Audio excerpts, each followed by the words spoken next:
신약성경 누가복음 12장 54절에서 59절까지입니다. 신약성경 116쪽에 있습니다. 우리 같이 116쪽 누가복음 12장 54절에서 59절까지 함께 읽겠습니다. 또 무리에게 이르시되 너희가 구름이 서쪽에서 이는 것을 보면 곧 말하기를 소나기가 오리라 하나니 과연 그러하고 남풍이 부는 것을 보면 말하기를 신이 더우리라 하나니 과연 그러하니라. 의식하는 자여 너희가 천지의 기상은 분간할 줄 알면서 어찌 이 시대에 분간하지 못하느냐. 또 어찌하여 옳은 것을 스스로 판단하지 아니하느냐. 내가 너를 고발하는 자와 함께 법관에게 갈 때에 길에서 화해하기를 힘쓰라. 그가 너를 재판장에게 끌어가고 재판장이 너를 옥졸에게 넘겨주어 옥졸이 옥에 가둘까 염려하라. 내게 이르노니 한 푼이라도 남김이 없이 갚지 아니하고서는 결코 거기서 나오지 못하리라 하시니라. 아멘. 잠시 기도합니다. 진리의 영이신 성령님, 연약한 설교자를 통하여 설교되어지는 이 예수님의 말씀이 생명의 말씀 되게 하여 주시고 이 말씀으로 저희들의 본성을 바꾸시고 삶의 환경을 바꾸시는 하나님의 창조의 역사가 일어나게 하옵소서. 감사하며 예수님의 이름으로 기도하옵나이다. 네, 주일 예배에 참석하신 여러분 모두를 주님의 이름으로 환영하며 축복합니다. 또 인터넷으로 함께하고 계신 모든 지체들에게도 동일한 은혜가 부어지기를 축복합니다. 설교의 제목이 자연계시와 구원계시입니다. 좀 이렇게 학문적인 용어고 신학적인 용어라서 좀 제목이 딱딱합니다만 긴 내용을 좀 압축해서 나타내기 위해서 이렇게 사용을 했습니다. 먼저 자연계시, 구원계시라고 하는 이 말의 의미를 좀 우리가 정리하고 넘어가야 되는데, 자연계시라고 하는 것은 일반적으로 자연의 법칙 이런 겁니다. 자연에 나타나는 이러한 이치들인데, 이 자연계시는 누구나 다 이해할 수 있는 것이죠. 다 알만한 겁니다. 이야기를 하면 이해가 되고 수긍이 되는 것입니다. 그게 자연계시입니다. 또 그럼 구원계시라고 하는 것은 그 자연계시 안에 담겨있는, 그 밑에 감춰져 있는 그런 구원의 지식으로서 이것은 이해되기도 하고 또 이해할 수 없지만 믿어지기도 하는 겁니다. 정리하자면 지난 한 주 여러분들이 살았던 삶은 자연계시에 입각해서 사십니다. 자연계시라고 하는 것은 일반 자연세계에서 일어나는 이치뿐만 아니라 세상의 이치도 포함이 됩니다. 그러니까 지난 한 주 여러분들은 여러 가지 이런 선택의 기로에서 선택을 하면서 살아오셨는데, 여러분들이 선택을 하셨을 때는 어떤 기준에 의해서 선택을 하셨고 그렇게 사셨어요. 또 때로는 실수할 수도 있었겠습니다만 여러분들이 그것을 이것은 잘했고 이것은 잘못했다 이렇게 판단을 내리면서 사셨단 말이죠. 그런데 여러분이 사셨던 지난 한 주 자연적인 삶이죠. 이거는 예수를 믿는 사람이나 믿지 않는 사람이나 똑같이 살아가는 일상이에요. 그런데 그 일상 속에 담겨있는 영적인 의미가 있습니다. 이게 구원계시거든요. 그러면 지난 일주일 동안 여러분들이 가고 듣고 보고 그리고 행하고 생각했던 모든 것들은 그냥 그것으로 사라지는 것이 아니라 그런 사건들은 어떤 영적인 의미가 있어요. 그러니까 그런 사건들을 통해서 하나님은 여러분들을 끊임없이 구원의 길로 인도하시거든요. 그래서 이 자연계시와 구원계시라고 하는 것은 그리스도인과 비그리스도인의 삶을 다르게 하는 중요한 기준입니다. 그러니까 비그리스도인들은 그냥 자연계시를 따라 살아가요. 그런데 그리스도인들은 자연계시를 따라 살면서 그 자연계시 안에 담겨있는 그 구원의 계시를 또 깨달으면서 그렇게 살아가요. 그래서 그냥 원리적으로 보면 똑같은 인생을 사는데 두 배의 인생을 살아가는 게 그리스도인입니다. 그냥 비그리스도인들은 그냥 사는 겁니다. 인생 100년을 사는 겁니다. 그런데 그리스도인들은 그 인생 100년을 살면서 바로 죽음 이후에 있게 되는 영원한 삶을 준비해요. 그러니까 그리스도인들은 일상에 다른 의미를 부여하고 또 다른 영적인 가치를 부여하면서 인생을 살아가면 죽음 이후에 계속되어지는 영원한 인생을 준비하게 됩니다. 그래서 사실은 단순 비교하면 시간적으로는 뭐 2배가 되겠죠. 그냥 비그리스도인들은 그냥 자연 계시를 따라 인생 100년을 사는 것이고, 그리스도인들은 100년의 인생을 살되 그것의 또 다른 영적인 의미들을 생각하며 2배로 살아가요. 근데 그 결과는요, 그리스도인들은 100년의 인생으로 영원한 인생을 복되게 할 수 있는 것이 그리스도입니다. 지금 예수님께서 말씀하신 이 내용들의 핵심은 바로 이것입니다. 어떤 사람들은 여기서 대상이 되는 것은 그리스도인들입니다. 어떤 사람들은 그냥 살아요, 하루하루. 그래서 1부터 시작해서 100까지 딱 100년을 채우고 딱 끝난다 이 말이죠. 그리고 죽고 난 이후에 펼쳐지는 그 인생을 다시 또 사는 거죠. 그런데 어떤 사람들은 100년의 인생을 살면서 죽음 뒤에 해야 할 일들을 인생 100년 속에서 준비를 다 마치면서 살아갈 수 있다는 거예요. 이것이 핵심입니다. 근데 대부분의 사람들은 그렇게 생각하지 않는다. 살아있는 동안은 그냥 살아있는 동안만 생각하며 살고, 또 죽은 뒤에 그때 가서 어떻게 하겠다라는 생각을 갖고 살고 있다는 거죠. 예수님은 그렇게 하지 말라는 거예요. 여러분들이 어차피 이런 자연계시 속에서, 자연적인 삶을 통해서 영생을 준비할 수 있도록 하나님이 사람이 되어 이 땅에 오신 거죠. 그래서 여러분들이 예수를 믿는 것은 바로 인생 100년을 통해서 사실은 그것과 비교할 수 없는 무한한 인생을 정말 복되고 영광스럽게 변화시킬 수 있다는 사실을 가르쳐 주시려고 하는 겁니다. 근데 사람들은 그것을 생각하지도 않고 그렇게 살지도 않고 있다는 것이 오늘 본문의 전체적인 내용의 대강이라고 할 수 있겠습니다. 본문을 우리가 살펴보면 또 무리에게 이르시되, 이제 예수님께서 화제를 전환하십니다. 제자들에게 말씀하셨던 예수님이 이제 대상을 무리에게로 바꾸세요. 지금 누가복음에 예수님께서 말씀하시는 대상이 무리들과 제자로 나뉩니다. 어떤 때는 제자들에게 말씀하실 때가 있고 어떤 때는 무리들에게 말씀하실 때가 있어요. 그러면 여기서 말하는 무리는 누구인가?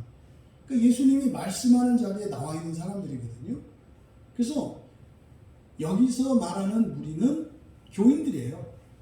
오늘날 그리스도인들이라 일컬어지는 모든 교인이 무리입니다. 그러면 제자들은 어떤 사람들입니까? 그 무리 가운데에서 이제 자신의 모든 것을 주님께 의탁하고 주님만 따라가기로 결단하고 나온 사람들이에요. 근데 이 사람들이 온전한 사람들은 아닙니다. 여전히 이들에게서 이런 실수가 반복이 되고 범죄가 일어나고 심지어는 주님을 부인하는 일까지 일어나거든요. 하지만 무리와 이 제자들의 기준은 뭐라고요? 결단이에요. 결단과 실천입니다. 나는 정말 주님만을 의지하고 살겠다고 결단하는 거예요. 그것은 완전 무결한 삶을 말하는 거 아닙니다. 결단하고 실천하는 거예요. 그런 가장 대표적인 결단과 실천의 행위가 첫 번째가 세례고요. 두 번째로는 예배입니다. 세례를 받고 예배에 참석하는 일은 제자 되는 첫 번째 관문입니다. 그래서 제자 되어진 사람들에게는 세례를 받고 예배를 생명과 같이 여기는 절대적인 예배에 대한 가치 우선순위가 생겨요. 이것이 제자의 특징이죠. 그렇다면 지금 여기에서 말씀하시고자 하는 이 무리를 누가복음에서는 어떻게 설명하고 있는가? 누가복음에 나타난 무리에 대한 성경의 가르침을 보면 맨 처음 무리가 등장하는 것은 누가복음 3장 7절입니다. 여기는 세례 요한이 이제 물로 세례를 베푸니까 사람들이 그 물 세례를 받기 위해서 요한에게로 나옵니다. 그때 요한이 그 무리들을 향하여 독사의 자식들이라고 얘기를 합니다. 이 독사의 자식들, 그리고 하나님의 진노 아래 있는 자들이라고 해요. 여러분, 독사의 자식들이다, 그리고 하나님의 진노 아래 있다, 이게 무슨 말입니까? 이것은요, 마귀의 자식이라는 것이고요. 그러면 완전히 죄에 잡혀있는 사람들이라는 의미이고요. 이것이 종말론적으로는 다시 말해 사람이 죽고 난 뒤에는 지옥에 있을 수밖에 없는 사람들이라는 의미예요. 그러니까 맨 처음 예수 앞에 나올 때 이 무리는 독사의 새끼들로서 하나님의 진노 아래 있습니다. 그러니까 만약에 우리가요, 이 시대에 태어났는데 예수를 믿지 않아요. 그리고 우리의 조상과 우리의 자손들 가운데 누구도 예수를 믿지 않아요. 내가 이 세상에 태어나서 살다가 예수를 믿지 않고 죽었어요. 그러면요, 살다가 죽어서 영원한 지옥에 있게 될 것이라는 얘기예요. 이것이 우리의 특성이에요. 그랬던 이들이 이제 주님 앞으로 인도를 받습니다. 그럼 누가복음 9장 16절에 이제 무리들, 그렇게 요한에게 하나님의 진노를 피하기 위해 세례를 받으러 나왔던 무리들이 이제 예수님께로 나오는데, 예수님께로 나오게 되면 이제 제자들이 떡을 나누어 주어야 하는 대상입니다. 다시 말해서 섬김을 받아야 하는 대상이 무리입니다. 이것이 마치 교회에 처음 나오는 것과 같죠. 예수를 알지 못하고 정말로 이 세상이 죽고 난 뒤에 하나님의 심판이 있고, 그것에 의해서 정말 심판이 있고, 또 그래서 지옥과 낙원으로 나뉘고 하는 이런 일들이 정말 일어나는가? 이것을 이제 믿게 되죠. 그렇게 되기까지는 누군가의 섬김이 필요합니다. 이것이 이제 제자들이 떡을 나누어 줘야 하는, 그러니까 섬김을 받아야 하는 그 절대적으로 의존적인 존재가 이 무리입니다. 그런데 그렇게 떡으로 섬김을 받고 말씀으로 섬김을 받으면서 이제 자라가죠. 점점 자라가는 겁니다. 근데 그러함에도 불구하고 누가복음 9장 23절에 보면 이제 제자와 그 무리들을 구분하는데, 이 무리들은 자기를 부인하지 않고 자기 십자가를 지지 않고 예수를 따르지 않는 사람들이에요. 그러니까 예수는 자기를 부인하고 자기 십자가를 지고 예수님을 따라가는 것이 제자고, 그렇지 못한 사람들이 무리들입니다. 이 무리들도 예수를 믿는 사람들입니다. 하지만 자기를 부인하지 않아요.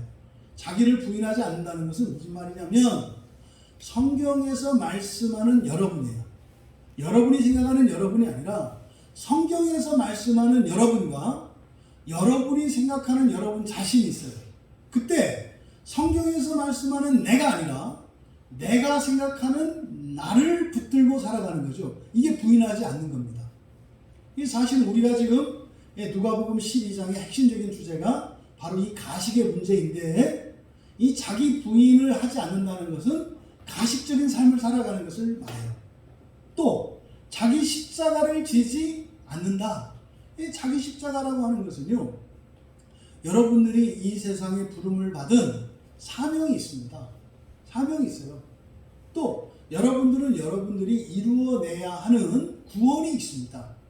하나님이 주신 구원 안에는 우리가 이루어내야 하는 구원이 있어요. 이것은 그렇다 해서 우리가 단독적으로 우리의 힘으로 하는 것이 아니라 우리에게 주도권을 주시고 우리에게 자유의지를 주시고 하나님이 뒤따라 오시면서 이루는 구원이 있다는 얘기예요. 우리 스스로 우리 독립적으로 하는 것이 아니라 여러분이 주도권을 쥐고 갈 때 주님이 따라오시면서 이루시는 구원이 있다는 이야기예요. 그 대표적인 게 오늘 예배잖아요. 여러분들이 예배에 나오셔야 하나님이 말씀을 통해서 여러분에게 은혜를 주시고 이 말씀으로 성령께서 역사해서 여러분의 본성을 바꾸세요. 여러분이 설교를 듣지 않고요. 예배에 나오지 않으면요. 나올 때까지 기다리십니다. 하나님은 사랑이시니까 내가 빠졌다고 해서 거기 가나? 여러분, 우리만 해도 그런 게 있어요. 자는 놈 몫은 있어도 나간 놈 몫은 없다고 얘기를 해요. 응? 집에서 이렇게 자고 있으면은 남겨놓는다고 이렇게. 응? 그런데요, 나가 있으면 소용없어요. 왜요? 오기 전에 다 먹어치우거든요. 증거도 안 남깁니다. 저희 집은 그래요. 증거를 남기지 않고 들어와서 서운하지 않도록. 하지만 그 안에서 자고 있으면 미안하잖아요. 그래서 그 자는 여성 몫을 이렇게 남겨둡니다. 그런 것처럼 하나님께서 전적으로 이루시는 구원이 있어요. 대표적인 게 십자가 사역이죠. 십자가에서 우리의 죄를 도말하여 주신 것, 이거는 주님의 전적인 사역입니다. 그런데 우리의 본성을 변화시키는 이 일은 여러분들이 참여하셔야 돼요. 원해야 돼요. 구해야 돼요. 근데 이것은요, 그러면 우리가 원하지 않고 참여하지 않으면 안 되느냐? 된다고요. 그렇죠? 언제? 죽고 난 뒤에. 죽고 난 뒤에 살아서 우리가 해야 할 그 일들을 하지 않았더라면 이제 죽고 난 뒤에 어떻게 해서든지 하게끔 하세요. 그게 지옥이라고요. 그러니까 우리가 교회에서 이야기할 때 지옥은 바로 그리스도인들에게 남겨진 성화의 삶이라고 여러분들이 생각하셔야 돼요. 그러니까 신앙생활을 열심히 해야 될 것이냐 말 것이냐, 그것이 무슨 의미인지 알고 결정을 해라. 여러분들이 열심히 신앙생활을 해야 되는 이유는요, 살아서 모든 것을 다 이루기 위함입니다. 만약에 그것을 다 이루지 못한다면 죽어서라도 이루어야 돼요. 근데 그건 뭐라고 했어요? 그럼 지옥이라고 그랬잖아요. 그래서 자기 십자가를 지고 가는 게 제자고, 그러니까 살아서 이루어야 할 구원을 이루기 위해서 사는 게 제자고, 또 거기에는 반드시 사명이 함께 결부가 돼요. 그러니까 무리들은 자기를 부인하지 않을 뿐만 아니라 자기 십자가를 지지 않습니다. 다시 말해서 자기의 본성을 바꾸려고 하지도 않고 삶의 환경을 바꾸려고 하지도 않고 또 그런 사명을 따라 살지도 않는다 이 말이죠. 그리고 예수님을 따르지 않는 사람들이에요. 이게 이제 누가복음 9장 23절에서 알 수 있는 무리의 특성입니다. 이 사람들은요, 예수님을 따르는 것이 아니라 자기 인생을 따로 살아가면서 예수님에게서 무엇인가를 가져다가 쓰면서 살아가려고 해요. 그러니까 온전히 전체를 받아들이는 것이 아니라 일부의 것만을 편취하면서 자기가 살고 싶은 인생을 살아가기 위한 보조적인 수단으로서 예수 그리스도를 생각한다고요. 이것이 그때그때 필요를 따라 하나님께 은혜를 구하는 이런 일들이죠. 이게 교회 안에서 많이 일어납니다. 굉장히 절박하고 급박한 문제가 터졌을 때는, 그리고 완전히 무기력하고 절대적인 절망에 빠졌을 때는 이제 교회에 나옵니다. 어차피 내가 할 수 있는 것도 없고 바랄 수도 없고 이제는 운명과 같이 이제는 망할 수밖에 없게 되었어요. 그러면 교회에 나와요. 그럼 그때는 절대적인 상황이기 때문에 좀 이렇게 주님을 따라가는 것 같고 자기를 부인하는 것 같죠. 근데 그때는 부인할 게 없으니까 그냥 가는 거였죠, 사실. 그러다 이것이 좀 상황이 좋아지고 회복이 되고 나면 이제 진짜로 자기가 나옵니다. 부인해야 될 자기가 나와요. 자기의 죄성이 나오죠. 비로소 이제 영적으로 이제 시험이 일어나고 전쟁이 일어나는 것인데, 이때 의지적으로 해야 돼요. 그 이전까지는 그냥 되는 신앙생활이에요. 처음에는 그냥 됩니다. 기도 안 해도 기도가 응답이 되고요. 문제가 해결이 되고요. 되는 때가 있습니다. 그런데 일정 기간이 지나면 저절로 되는 일이 없어져요. 이제는 내가 그 길을 가야 되고 의지적으로 하지 않으면 안 되는 때가 와요. 이때 사실은 우리가 어떻게 해요? 예수님을 따라가야 하는데 자기의 인생길로 간다. 이게 무리입니다. 그래서 무리들의 특징적인 삶은 은혜에 대한 체험이 있어요. 부인할 수 없다고요. 하나님의 도움을 받았고 하나님의 은혜에 대한 체험이 있어요. 그런데 때에 따라 주님을 따라가기도 하고 안 따라가기도 하는 주도권이 나에게 있어요. 하고 싶으면 하고 하기 싫으면 안 하는 요 생각이 바로 무리의 특성입니다. 제자는요, 하기 싫어도 가는 거죠. 이게 제자와 무리의 차이점입니다. 그리고 우리가 살펴보았던 누가복음 12장 1절 맨 앞에 1절에서 예수님께서 많은 무리들이 때로 막 몰려왔을 때 그 몰려드는 무리들에게 말씀하지 않으시고 제자들에게 말씀을 하셨잖아요. 그러면서 그때 하신 말씀이 뭐예요? 가식을 주의하라는 거였어요. 가식을. 그러니까 사람들이 막 몰려오는데 왜 가식을 주의하라고 그랬어요? 그 무리들의 특성이 무엇이기 때문에? 가식이기 때문에.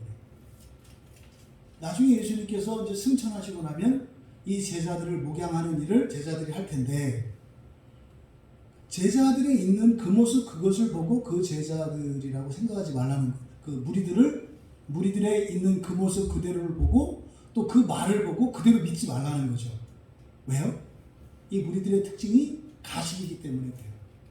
그래서 사실은 자기가 자기 인생을 산다고 생각하지만 자기 인생이 아니거든요. 가식이 뭐라 그랬습니까? 배우 역할 하는 거라 그랬잖아요. 배우 역할. 그래서 철저하게 가식하는 자들, 이것이 바로 무리들의 특성입니다. 이거를 56절에 말씀하시잖아요. 외식하는 자여, 이게 가식하는 자라고 했죠. 가식하는 자들이여, 이게 무리의 특징입니다. 그러니까 영원한 지옥에서 벗어날 수밖에 없었던 자들이 예수 앞으로 나와서 어디로 옮겨져요? 천년지옥으로 옮겨져요. 영원한 지옥에서 면하잖아요. 그죠? 그리고 천년지옥으로 옮겨져요. 그럼 이 천년지옥에서도 벗어나야 되는데 그 일을 위해서 예수님이 오신 것인데, 그래서 그 천년지옥에서도 이끌어내시려고 예수님께서 구원의 길을 내어주셨는데, 그러면 그 천년지옥에서 벗어나서 정말 천국에 이르도록 주님을 따라가야 되는데, 아이고 영원한 지옥에서 벗어난 것으로 만족하고 그래서 천년지옥에서 살다가 뭐 어떻게 해서든지 뭐로 가도 서울만 가면 되니까 어차피 길어봐야 천년이다, 이런 생각을 갖고 살아가는 게 무리들이라는 거예요. 근데 사실은 여러분, 그게 원해서 그러는 게 아니라 착각해서 그런다는 거죠. 꼭 그래야 되는 것이 아니라 그럴 필요가 없는데 그렇다는 거죠. 그리고 마지막에 누가복음 23장 21절에 가면 이 무리들에 대한 특징이 나오는데, 이 무리들 보십시오. 영원한 지옥에서 구원을 받았어요. 그래서 최소한 천년이면 나올 수 있도록 구원을 받았잖아요. 또 심지어 그 천년 지옥에서조차 예수님은 꺼내주시려고, 그래서 단 1분 1초도 있게 하지 않으려고 끊임없이 구원을 하세요. 그래서 구원이 필요해서 이들이 예수께 왔다 이 말이에요. 그랬던 무리들이 누가복음 23장 21절에 가면 뭐라고 얘기하냐면 예수님을 십자가에 못 박으라고 외쳐요. 이게 무리들의 특징이에요. 구원하시려고 하는 예수를 구원하지 못하게 하라는 거죠. 이게 제정신입니까? 제정신이 아니잖아요. 물론 이 성경의 맥락에서 그 무리들은 당시의 종교 지도자들이나 정치 지도자들의 압력에 의해서 어쩔 수 없이 그랬는지는 몰라도, 어쩔 수 없이 그랬든 아니면 자의적으로 그랬든 중요한 게 아니라 그렇게 하는 게 중요해요. 예수님을 십자가에 못 박는 게 중요해요. 이게 무리들의 특징입니다. 근데 누가복음은 여기서 끝나는 게 아니죠. 사실은 뒤에 사도행전으로 이어지는 겁니다. 누가복음의 후속편이 사도행전이에요. 심지어 예수님의 제자들도 다 도망갔잖아요. 또 무리들도 예수님을 십자가에 못 박았잖아요. 그러니까 예수님을 십자가에 못 박은 것은요, 이교도들이나 불신자들이 아니에요. 로마 병정이나 이런 사람들이 아니에요. 누가 못 박았어요? 무리들이 못 박았다는 사실이에요. 오늘날로 말하면요, 오늘날 예수님이 우리가 사는 이 시대에 오면은요, 누가 예수를 못 박는다고요? 그리스도인이 못 박는다고요. 이교도들이 못 박는 게 아니에요. 그리스도인들이 못을 박아요. 여러분, 이것을 여러분들이 잘 기억하셔야 합니다. 그랬던 이들에게 성령이 강림합니다. 성령 충만이 임하고 이제 하나님께서 은혜를 주셔서 그렇게 예수를 부인하고 십자가에 죽이라고 했고, 또 예수님을 배신하고 도망갔던 제자들이 다시 예수 그리스도께서 가신 그 구원의 길로 하나씩 돌아오기 시작을 해요. 그리고 마침내 예수님과 같이 스스로 십자가에 못 박힐 수 있는 제자들로 변하죠. 그리고 그 도망가고 배신했던 그 무리들이 예수님 앞으로 나와서 하나둘씩 제자가 되는 일들이 일어납니다. 이것은 2000년 전에 예수님이 십자가에서 죽으시고 다시 사셔서 승천하신 이후에 이 세상에 계속해서 반복되면서 일어나는 일입니다. 그 과정, 예수님께서 이루신 그 구원과 우리가 이루어가는 구원을 통해서 마침내 예수님과 같이 똑 닮은 그 제자가 되는 요 공간, 요 사이가 있어요. 이것을 위해서 이 세상에 부름을 받은 게 교회인 거죠. 그러면 지금 이 본문에서는 이러한 무리들에 대해서 예수님께서 가르침을 주시는데 두 가지로 이제 54절과 55절에서 이들을 이제 지적을 하시면서 가르침을 주시는데, 날씨를 분별할 수 있는 사람들이라는 거예요. 먼저 54절을 보니까 구름이 서쪽에서 이는 것을 보면 말하기를 소나기가 오리라 하나니, 이것은 팔레스타인이라고 하는 그 지리적인 위치에 대한 이해가 기본적으로 필요합니다. 팔레스타인은, 우리나라는 삼면이 바다로 이렇게 둘려 있잖아요. 근데 팔레스타인은 마치 우리나라가 이렇게 서해만 바다고, 그리고 나머지 이 동쪽으로는 일본과 미국까지 쭉 붙어 있는 것과 같은 지정학적 위치에 있어요. 이스라엘은. 그래서 서쪽만 이렇게 바다입니다. 그 지중해 바다죠. 그 지중해 바다에서 먹구름이 막 일어나요. 그럼 여러분들이 서해안에서 이렇게 있다고 생각을 해보세요. 있는데 그 바다 위에서 먹구름이 막 일어나요. 그거는 이제 막 소나기가 쏟아져 내릴 징조거든요. 그러면요, 얼른 재빨리 모든 채비를 갖추고 비가 내리더라도 피할 것은 피하고 다 대피를 합니다. 그 얘기 하는 거예요. 그러니까 서쪽에서 구름이 이렇게 일어나는 것을 보면, 그러니까 먹구름이 막 끼는 거죠. 그럼 이제 금방 소나기가 오겠다. 그러면요, 옥상에 걷었던 빨래 걷고, 열어놨던 장독대 뚜껑 덮고, 뭐 이렇게 하는 거죠. 밖에 내놓으면 안 되는 것들을, 물건을 안으로 들이고 하는 일들을 하는 거죠. 요 얘기를 하는 거죠. 그 소나기가 오리라 하나니 과연 그러하고 맞다 이 말이에요. 이게 자연의 이치죠. 자연의 이치. 우리도 어렸을 적에, 지금은 일기예보가 많이 정확해졌습니다만, 옛날에는 그 자연 계시를 따라서 일기예보를 많이 봤어요. 그죠? 저녁에 딱 들어가다 하늘을 보니까 달 떴는데 이렇게 달무리가 졌어. 달을 중심으로 해서 빨갛게 이렇게 이제 원이 생겨. 달무리라고 하잖아요. 달무리가 지면, 내일 비가 오겠다. 뭐, 이런 거죠. 또 바람도 이렇게 보면, 비가 오는 바람은 습도가 달라요. 눅눅한 것이. 그럼 땀도 안 흘리는데 피부가 축축해지고 불쾌해져요. 비가 오겠다. 뭐 이런 거죠.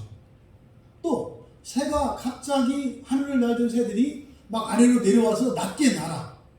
이거 비가 오겠다. 이런 징조죠.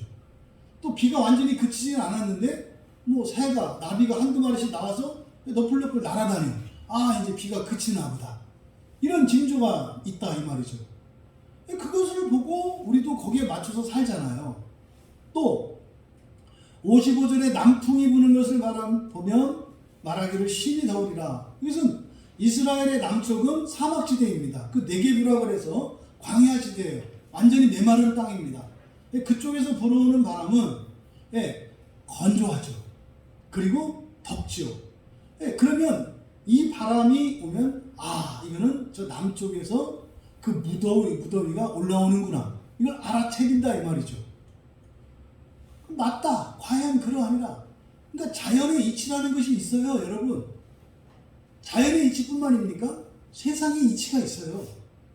그러니까 사람들이 이렇게 하면 성공한다, 저렇게 하면 잘 살 수 있다, 이렇게 하면 행복해진다라고 하는 여러 가지 이런 지식들이 있잖아요.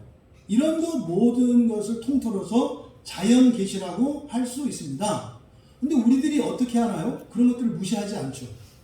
그렇게 살아간다고요. 그것을 따라 살아간다고요. 그렇게 해야 되는 거구나. 그런 거죠. 예? 회사에 출근을 하는데 다른 사람보다 1분 일찍 가는 거죠. 왜요? 이렇게 하면 남는 게 있을 거라고 생각을 하는 거죠. 실제로 그렇게 일찍 일을 출근하고 그러면은 회사 그 경비 아저씨가 사장님 올 때 얘기한다고요. 사장님 혹시 아시나요? 우리 회사에 그 누가 있는데 그분이 하루도 쉬지 않고 매일같이 1등으로 와요. 그래요? 그런 직원이 있나요? 이러죠. 그러다가 이제 어느 날 이제 인사이동 있고 할 때 그 사장님이 딱 가다가 물어보는 거죠. 그 경비 아저씨한테. 지난번에 얘기했던 그게 누구요? 누굽니다. 그 사람 요즘에도 그렇게 계속 일찍 나와요? 예, 일찍 나옵니다. 늦게까지 일하고 그렇게 갑니다. 그래요? 그 다음날 이제 월요일날 인사발령이 났는데 뜻밖의 인사발령이 나는 거죠. 그리고 사람들이 이걸 뭐라 그래요? 그러고 나면 저렇게 될 줄 알았어 그래요. 저 사람 저렇게 될 줄 알았어. 왜? 항상 보면은 남들보다 일찍 출근해서 나는 내 자리도 안 챙기는데 남의 책상까지 다 닦아주고 회사 와서 시키지도 않는 청소까지 다 하고 문 열어놓고 환기시키고 늘 하던 것이 왜 저러나 했단 말이죠. 근데 나보다는 낫다는 생각을 한 거죠. 그리고 늘 회사를 마치고 끝날 때 되면 다른 사람들은 땡 하고 나가기가 바쁜데 이렇게 눈치를 봐가지고 다 나가기를 기다렸다가 쓰레기통도 비우고 괜히 이렇게 오지랖 넓은 것처럼 그러고 가는 거죠. 그때 사람들은 생각을 하죠. 이렇게 하면 저 사람이 뭔지 좀 나보다 나아지겠는데? 역시나 딱 인사발령이 승진이 딱 되고 나면 그럴 줄 알았어 그러잖아요. 이게 자연계시예요. 이게 세상의 이치예요. 여러분 열심히 살고요, 성실하게 살고요, 그렇게 정직하게 살면은요 분명히 그 대가가 있어요. 이 세상에서도. 그래서 우리가 그렇게 살잖아요. 과연 그렇단 말이에요. 여러분 지난 한 주 동안 그렇게 사신 거라니까요. 그런데 예수님께서 이제 말씀을 하십니다. 외식하는 자요 그래요. 외식하는 자요. 외식이 아니라 가식이라고 해야 된다고 그랬어요. 예? 왜 가식이라고 해야 된다고 그랬습니까? 외식은 좋게 보이는 거, 좋게 보이는 게 외식인데 여기서 사용되는 말은 그것만이 아니라 뭐예요? 나쁘게 보이는 것까지도 포함해야 된다. 그래서 가식이라 해야 된다 그랬어요. 사실상 여러분 외식이라고 했을 때 자기가 할 수 있는 것보다 더하는 것으로 인해서 문제가 생겨요. 근데 그런 경우는 그렇게 많지 않아요. 사람들은 오히려 외식하는 걸 이 세상에서는 조장하잖아요. 할 수 있는 이상을 하라고. 그럼 그 사람들에게 박수갈채를 하잖아요. 그래서 탈난다고 그랬잖아요. 하지 않아도 되는데 넘치게 해. 그리고 나서 그런 사람이 나중에 꼭 뭐 한다고요? 성질 낸다고요. 내가 어떻게 했는데? 누가 이렇게 하라 그랬나? 꼭 탈이 나요. 하지만 그거는 사실은 그렇게 심각한 문제는 아니에요. 왜? 외식이라고 하는 것은 넘치는 열심이거든요. 넘치는 것은요, 하나님이 반드시 그것을 유익하게 바꾸세요. 넘치는 것은. 그 대표적인 게 그런 거예요. 여러분들이 옛날에 신앙생활 하실 때 교회에서 이렇게 목회자들에 의해서 막 끌려갔던 거 있잖아요. 속으로는 지금 해야 될 일들이 집안에 잔뜩 쌓여 있는데 일꾼이다 뭐하다 해서 막 나와라 그래서 교회 와서 교회 일을 막 그냥 넘치도록 하고 또 집에 가서 막 울면서 집안 살림하고 또 제자는 그렇게 해야 되는 거라니까 또 나와서 해야 되고 뭐 이럴 때가 있었잖아요. 또 어린 시절이죠. 어린 시절에 뭐 엄마한테 끌려서 교회 다니던 우리 모태 신앙들은 그런 경험이 있을 수 있어요. 네? 교회 가기 싫었는데 뭐 주일만 되면 엄마가 끌고 가. 심한 엄마들은 성경은 안 읽고 밥도 안 줘. 교회 갔다 오면 용돈도 끊어버려. 교회 안 가면 용돈도 끊어버려. 밥도 안 주고. 그러니까 폭력이라고 생각하죠. 내가 지금 말은 안 했지만 진짜 엄마한테 내가 얼마나 탄압을 받고 박해를 받으면서 살았는 줄 아냐. 내가 그 가기 싫었던 교회를 왜 갔는지 아냐고. 엄마 때문에 갔다고. 그래도 그건 엄청난 유익이죠. 왜요? 자기도 모르는 사이에 내공이 많이 쌓였어요. 투덜투덜 되면서도 주일날 꼬박꼬박 나와. 안 빠져. 이게 뭐예요? 이게 넘치는 열심으로 인한 쌓인 내공이에요. 그거 하는 것도 이게 보통 일이 아니거든요. 근데요, 탄압인지 박해인지 몰라도 그것 때문에 어쨌든 습관을 들였잖아. 안 가면 찜찜하고, 그래, 오잖아. 그런 게 유익이에요. 근데 사실은요, 우리말 성경에 외식이라고 되어 있는 이것이 가식으로 반드시 바꿔야 되는 게 뭐냐면, 진짜 문제가 되는 것은요, 여러분 안에 있는 죄가 또 우리들을 다스리는 죄가 내가 할 수 있는 이상을 하게 해서 뭐 건강을 해치기도 하고 이렇게 교만한 마음을 갖기도 합니다만 진짜로 심각한 것은 내가 할 수 있는데도 할 수 없다고 생각해야 하는 거예요. 이게 더 심각한 문제예요. 하나님이 인정하시는 나를 인정하지 않고 나는 어떻게 해요? 그거 밑으로 보는 거죠. 나는 이 정도밖에 안 되는 인간이야. 그러니까 변화를 원하지 않아요. 거룩해지기를 원하지 않아요. 왜요? 나는 내 주제를 아니까. 이렇게 하면서 이 세상에 뿌리 내리고 살아가는 것을 당연한 것으로 여기고 운명처럼 여기고 그 말하자면 똥을 싸놓고 거기 철퍽거리면서 주저앉아서 사는 인생인데 거기서 안 떠나. 그 더러운 거라고 얘기하면 떠나야 되는데 안 떠나. 왜 안 떠나냐니까 나는 떠날 수가 없대. 네가 똥 쌀 힘이 있으면 거기서 벗어날 힘이 있는 거지. 똥은 그렇게 푸지게 싸놓고 어떻게 거기서 떠날 힘이 없다고 이야기하는가? 지금 예수님이 하시는 말씀이 가식하는 자여 라고 하는 말씀이 이 말씀이에요. 뭐라고 하셨어요? 천지의 기상은 분간할 줄 알면서 보세요. 여러분들이 밥을 먹으면서 밥숟가락을 코에다 집어넣는 적이 있습니까? 예? 국물을 떠먹는데 젓가락으로 국물을 찍어 먹는 적이 있습니까? 물론 술 먹는 사람들은 가끔 해요. 술 먹는 사람들은 젓가락으로 찍어 먹으면 술이 많이 취한다 그래서 옛날에 그렇게 하는 사람들이 있었어요. 이 시절들이고. 여러분 운동화를 머리에 이고 다니세요? 그런 적 없잖아요. 또 여기서 지금 천지의 기상을 분간한다라고 하는 게 사리를 분별할 줄 알고 이치를 알아서 상식적으로 살아가면서 이런 거예요. 그러면서 왜 이 시대는 분간하지 못하느냐? 근데 이게 지금 의미가 제대로 드러나지 않는 이유가 이 시대라는 말 때문에 그래요. 그래서 지금 시대라고 번역한 이 단어가 카이로스거든요.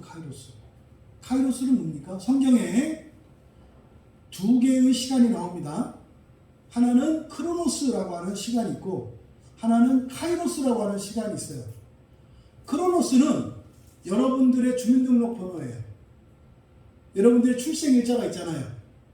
거기에 따라서 여러분들이 나이를 드셨잖아요. 그게 크로노스의 시간이에요. 또 달력에 따라서 가는 이 시간, 이 단위의 시간, 이게 크로노스의 시간입니다. 근데 카이로스의 시간은 영적인 시간이고 구원의 시간이고 하나님의 시간이에요. 여러분들이 나이를 40을 먹었다고 칩시다. 그럼 40년이라고 하는 이 시간은 크로노스의 시간으로서 똑같이 40년을 살았죠. 근데 어떤 사람은요, 그 40년을 살면서 구원을 이루어가며 산 사람이 있어요. 어떤 사람은 그냥 40년을 산 사람이 있어요. 사실은요, 이 40년을 살았지만 구원을 이루며 살아간 사람은 이 사람, 그저 그냥 자연적인 삶을 살아가는 이 사람의 100년의 시간에 버금가는 시간을 산 거예요. 그래서 교회 안에서는요, 이 주민등록번호를 함부로 들이미는 게 아니에요. 그렇다 해서 절대로 이 주민등록번호를 무시하면 안 돼요. 연장자는 연장자로서 존경을 받아야 할 만한 충분한 이유가 돼요. 하지만 연장자가 나이만 가지고 그것을 자랑하려고 하면 안 돼요. 회사에서도 그러잖아요. 회사 들어온 지 짬밥이 오래됐다고 그것만 가지고 예행하면 되나요? 네? 신입사원만큼도 일을 못하는데 그 존중을 받겠어요? 아니죠. 오래됐으면 그런 능력을 갖춰야 되고 그런 자격을 갖춰주고, 그렇죠? 그래서 모든 면에서 모범이 돼야 존경받는 거 아니에요? 그래서 교회 안에서도 여러분이 여러분의 구원을 이루어간 그 나이, 그 시간이 있어요. 이게 카이로스예요. 그러니까 똑같이 지금 우리 광야교회에서 신앙생활을 똑같이 했어요. 크로노스의 시간은 같은 거죠. 예? 5년이든 6년이든 7년이든 이게 똑같은 거죠. 근데 카이로스의 시간은 달라요. 이 시간 동안 여러분들 안에 일어난 본성의 변화가 다르고 은혜의 정도가 다르다 이 말이에요. 그럼 여기서 지금 이 시대라고 번역한 이 단어가 카이로스거든요. 카이로스. 그러니까 하나님의 시간, 하나님의 때입니다. 그러니까 여러분의 인생의 시간 속에 감추어져 있는 하나님의 의도죠. 그러니까 하나님이 주신 이 시간 안에 담겨있는 하나님의 뜻, 의도, 이게 바로 카이로스입니다. 그러니까 여러분들이 지금까지 살면서 오늘까지 여러분의 인생의 시간이 있어요. 예? 30년, 40년, 50년, 60년, 70년의 시간이 있어요. 크로노스의 시간이 있어요.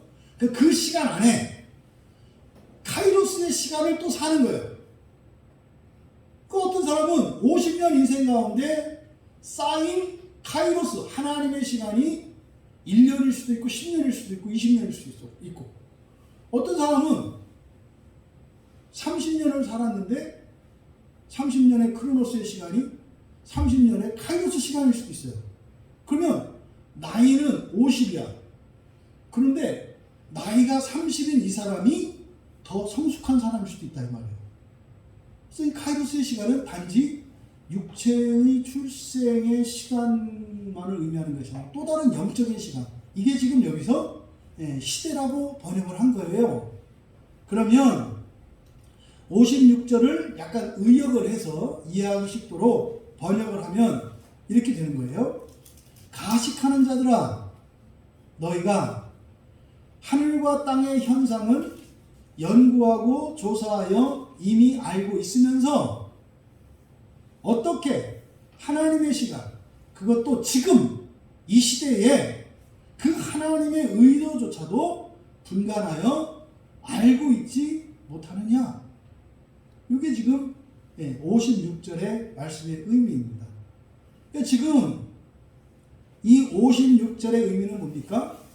세상살이에는 온 마음과 힘을 다하면서 살고 또 어떻게 하면 어떻게 된다는 것을 알고 그렇게 대비하면서 살면서 인생 안에 담겨있는 이런 영적인 의미는 알지 못할 뿐만 아니라 아예 알려고도 하지 않고 살고 있었다는 거죠. 여러분, 이상한 겁니다. 인생 100년을 위해서는 그렇게 열심히 살아요. 인생 100년이 뭡니까? 예? 몇 시간의 즐거움을 위해서도 그렇게 열정적으로 살잖아요. 예? 그러면서 어떻게 영원한 인생을 위해서는 생각도 안 하고 또 대책을 세우려고도 않고 어떻게 알려고도 하지 않느냐, 이렇게 물으시는 거예요. 근데 이렇게 살아가는 이들의 삶이 한마디로 뭐다? 가식이다. 가식이다. 이렇게 말씀을 하는 거예요. 왜 가식이라고 하는 거예요? 그런 거죠. 네? 다시 말해서 모르는 척하고 무관심한 척하고 믿지 않는 척하지만 사실은 이미 알고 있지 않느냐, 이런 거예요. 여러분, 죽음에 대해서 생각을 한 번도 안 해보셨나요? 기억은 못 하실지 몰라도요, 가끔은 생각하는 거예요. 누구나 다. 믿고 안 믿고를 떠나서 그런 생각이 나요. 죽고 난 뒤에 진짜로 지옥 있으면 어떡하지? 인생에서 고생하는 거 이거는 일도 아니라는데 그런 게 있나? 에이 생각하지 마, 신경 쓰지 마, 뭐 이러는 거죠. 이걸 뭐라고요? 가식이라고 하는 거예요. 가식. 그럴 수가 없다고요. 왜요? 아니 여러분들이 사는 걸 보면 그렇지가 않다니까요. 아니 하다못해 여러분 재미를 위해서도 아무거나 하지 않잖아요. 그렇지 않아요? 더 재밌는 걸 하지 않냐 이 말이에요. 놀더라도, 그리고 물건을 사더라도 더 싼 걸로 사잖아요. 똑같은 물건이면 싼 값을 구하잖아요. 어느 누구도 여러분 그냥 살지 않아요. 그런데 어떻게 죽음 뒤에 펼쳐지는 영원한 그 시간과 그 지옥과 천국에 대해서는 왜 이렇게 고민도 안 하려고 하고 알려고도 하지 않고 정말 그게 진짜인가 가짜인가 생각도 안 하느냐 이 말이에요. 그럴 수 없다는 거예요. 왜요? 다른 거는 다 그렇게 하니까 그런 사람이 아닌 거예요. 근데 뭐라고요? 이것만 그렇게 안 한다고요. 이것만. 그러니까 이걸 뭐라고요? 가식이라고 말씀을 하시는 거예요. 예수를 믿고 교회 한 번이라도 온 사람이라면요, 믿든 안 믿든 그런 것에 대한 관심이 어느 날 그냥 잠깐이라도 스쳐 지나가더라도 들어가게 돼 있어요. 네? 요즘같이 이렇게 끔찍하고 이렇게 비상식적인 일들이 막 일어나는데 이게 도대체 뭔 일인가? 여러분 그런 고민이 있지 않아요? 이게 뭔가? 짐승만도 못한 일들이 막 자꾸 터지는 이런 상황, 이게 뭔가? 그러니까 정말 죽음 뒤에 뭐가 있겠구나. 여러분 57절에서 예수님이 말씀을 하세요. 또 어찌하여 옳은 것을 스스로 판단하지 않느냐.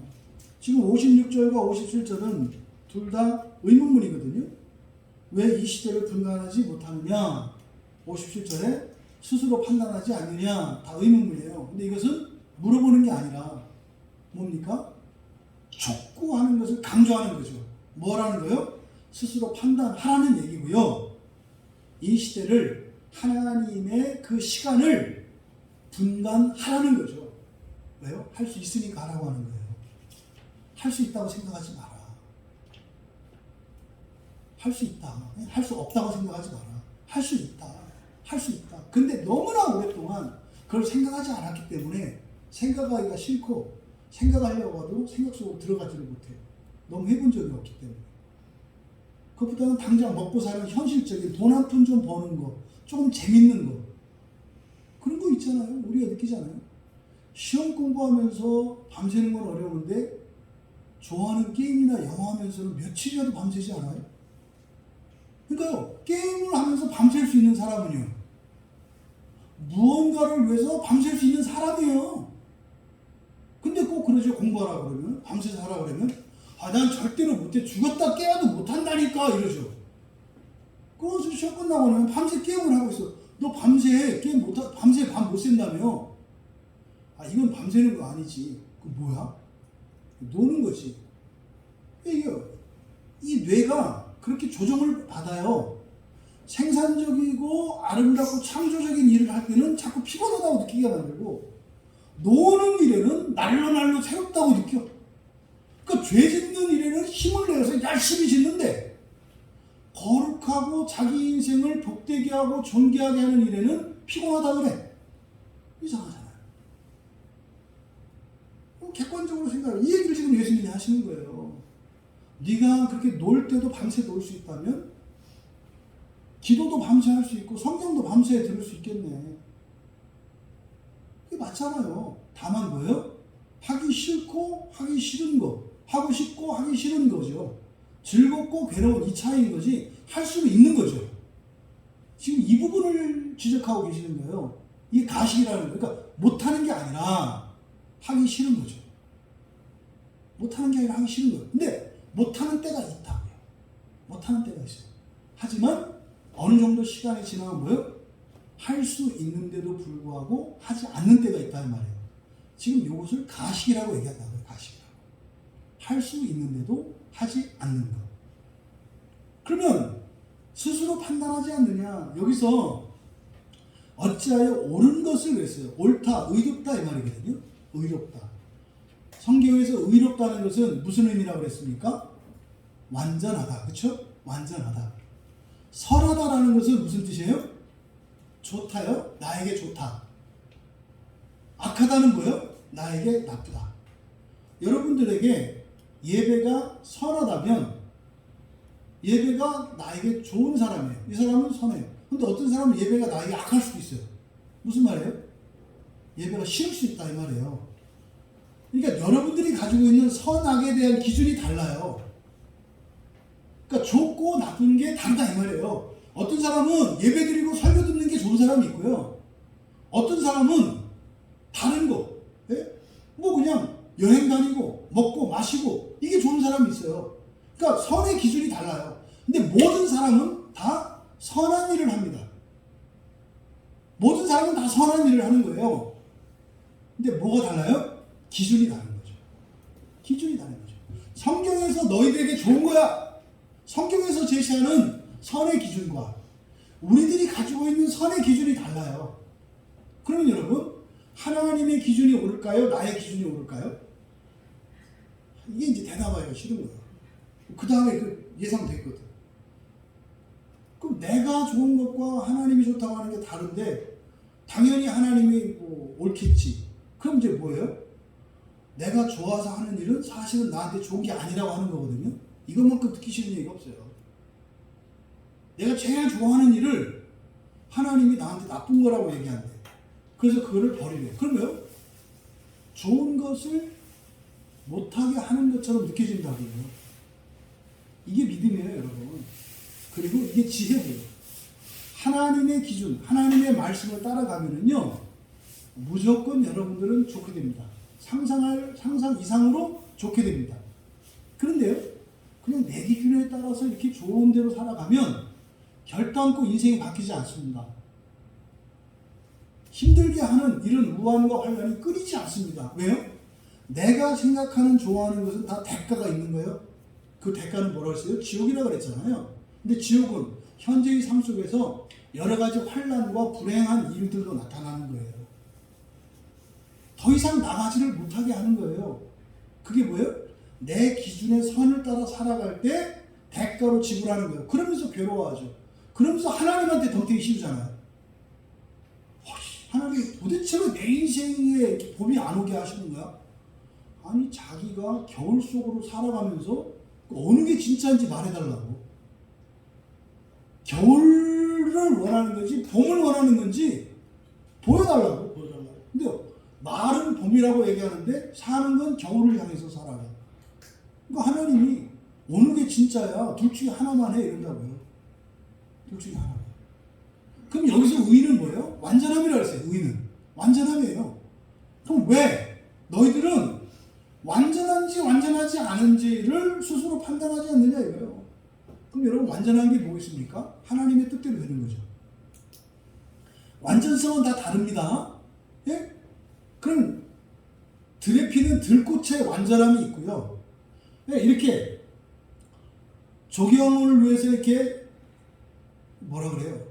온실에서 키워진 이 꽃의 완전함이 달라요. 그렇죠? 장미꽃의 완전함이 있고요. 예? 들국화의 완전함이 있어요. 이건 비교할 수 없다고요. 장미가 예쁘냐 들국화가 예쁘냐 이 대조 자체가 이미 잘못된 거예요. 비교할 수 없는 거예요. 장미는 장미의 아름다움이 있고 들국화는 들국화의 아름다움이 있죠. 그때 어떻게 물어요? 너는 어느 게 더 좋으냐 이렇게 물어봐야 되는 거지. 어느 게 더 예쁘냐 이거는 사실은 뭐예요? 자기가 좋아하는 기준을 강요하는 거죠. 상대방에게. 네? 누가 이겨요? 힘 있거나 말 잘하는 사람이 이겨요. 나는 들국화가 예뻐. 야 들국화가 뭐가 예뻐? 그러면 장미에 대해서 막 그냥 일사천리 쫙 얘기하는데 너는 들국화 뭐가 예쁜데? 노랗잖아. 그러니까 이거 비교가 안 되는 거예요. 그러니까 이거 완전하면 비교될 수 없어요. 비교될 수 없어요. 여러분 사람도 마찬가지예요. 사람은 절대로 비교의 대상이 돼서는 안 됩니다. 저 하늘에 떠 있는 수많은 별들 가운데 똑같은 별이 하나라도 있겠냐고요. 없잖아요. 수천억 제곱의 만큼 별이 있다는데 그 많은 별들조차 똑같은 별이 없어요. 사람도 마찬가지예요, 여러분. 그러면 사람은 비교의 대상이 아니에요. 근데 이 세상에서는요, 자꾸 어떤 기준을 우리에게 강요하고 그 기준에 따라 서열을 매기고 우열을 매기죠. 그리고 나서 끊임없이 사람들의 평가에 의지하며 살아가게 만들어요. 이게 사람을 가식적인 삶으로 살게 하는 거죠. 여러분, 뭐 초등학교, 중학교, 고등학교, 대학교까지 반장에, 회장에 막 이랬던 사람이 뭐 어느 회사 그룹 총수에 비서실로 딱 들어갔어요. 완전히 바뀌어요. 그 이전에는 이 앞에 리더 자리에서 이렇게 막 탁월한 지도력을 발휘하고 막 창의력을 키우고 이렇게 했던 사람이 비서 자리에 딱 들어가면은요, 철저하게 자기가 모시는 그 사람의 수족과 같이 사고도 바뀌고 행동 양식도 바뀌어요. 과연 이 사람이 정말 옛날에 이렇게 학생회장까지 했던 사람이라고는 상상할 수 없을 정도로 사람에 맞춰진 사람이 되어서 가죠. 여러분, 그렇게 사시면 안 돼요. 그러니까 그런 일은 굉장히 악한 거예요. 그런 일을 하더라도 사람에게 맞추면 안 되는 거예요. 왜? 옳고 그름에 따라 가야 돼요. 이런 사람들이 이제 역사적으로 뛰어난 인물들이 나오는 거예요. 비서라 하더라도 자기가 섬기는 그 회장이 못된 짓을 하고 불법적인 일을 하면 아니라고 얘기를 해야 되는 거예요. 그리고 나서요, 잘리더라도 잘려야죠. 그러면 어떻게 돼요? 하나님이 인도하세요. 하나님이. 한 입으로 두말하면 안 된다 이 말이에요. 그리고 나서 집에 와서 막 스트레스 풀고 집에서는 왕노릇 하려고 그러고. 왜? 하루 종일 왜 그렇게 비서로 사니까 얼마나 눌리고 답답해. 그 어딘 가서 이제 뭐 해소하는 일들이 일어나잖아요. 여러분들은 여러분 자신의 완전함을 위해서 사셔야 돼요. 근데 여러분의 완전함이 무엇입니까? 하나님께서 여러분을 이 세상에 부르신 하나님의 뜻대로 사는 게 완전한 거예요. 여러분의 가족이 하나님의 부르심의 계획 속에 있다는 것을 여러분 그냥 받아들이세요. 여러분의 남편과 여러분의 아내, 여러분의 부모와 자녀들은요, 하나님의 부르심 안에 있어요. 사명과 관련되어 있다고요.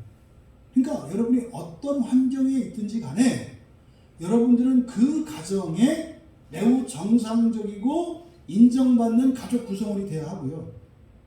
회사에서도 여러분들은 사명을 따라 그 자리에 부르심을 받은 것이기 때문에 그 회사에서 꼭 필요로 하는 사람이 되셔야 돼요. 이게 완전한 거예요. 왜요?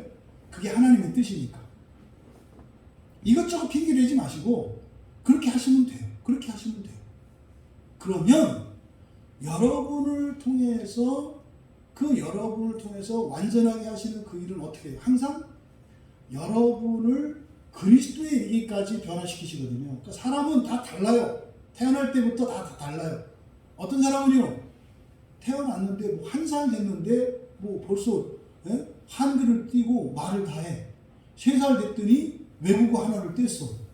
뭐 4살, 5살 됐더니 3개 국어를 해. 실제로 있거든요, 이런 애들이.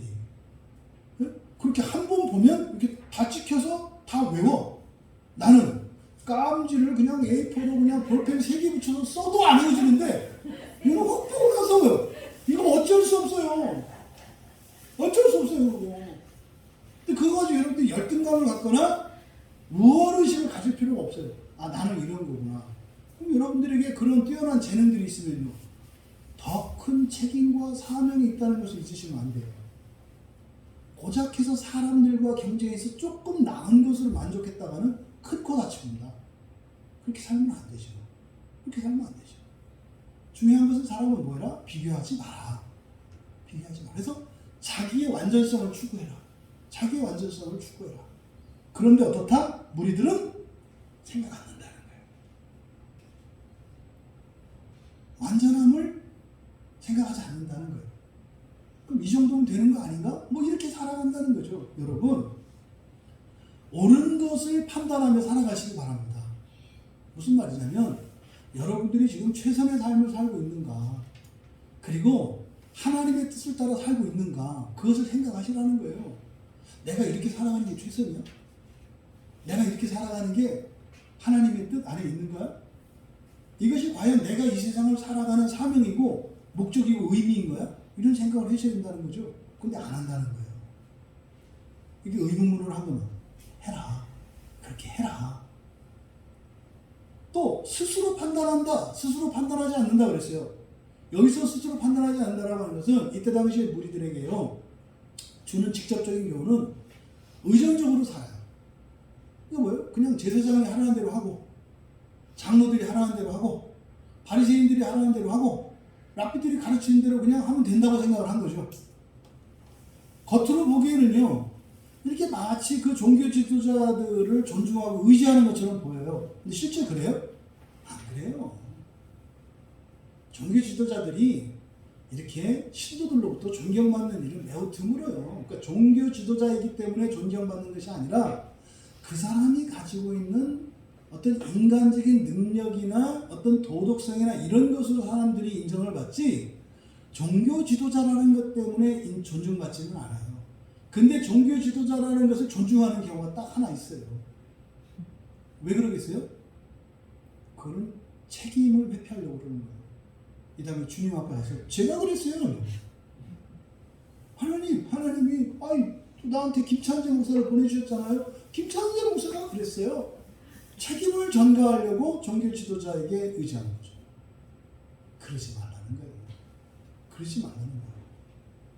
여러분, 그리스도인에게는요, 독립성과 의존성이 있어요. 독립성과 의존성이 있다고요. 이건 세상도 마찬가지잖아요. 사람은 의존적이면서 독립적이죠. 자연 상태에서 가장 취약한 존재가 사람인 거 아시죠? 그죠? 다른 동물들은 낳자마자 걸어요. 예? 물론 몇 걸음 뛰지 못합니다. 어쨌든 걸어서 이동할 수가 있어요, 동물들은. 그죠? 또 식물들은요, 딱딱한 나무 껍질이 있거나, 씨앗에도 딱딱한 껍질로 막아놨잖아요. 함부로 먹지 못하게. 먹어도 그대로 나오게.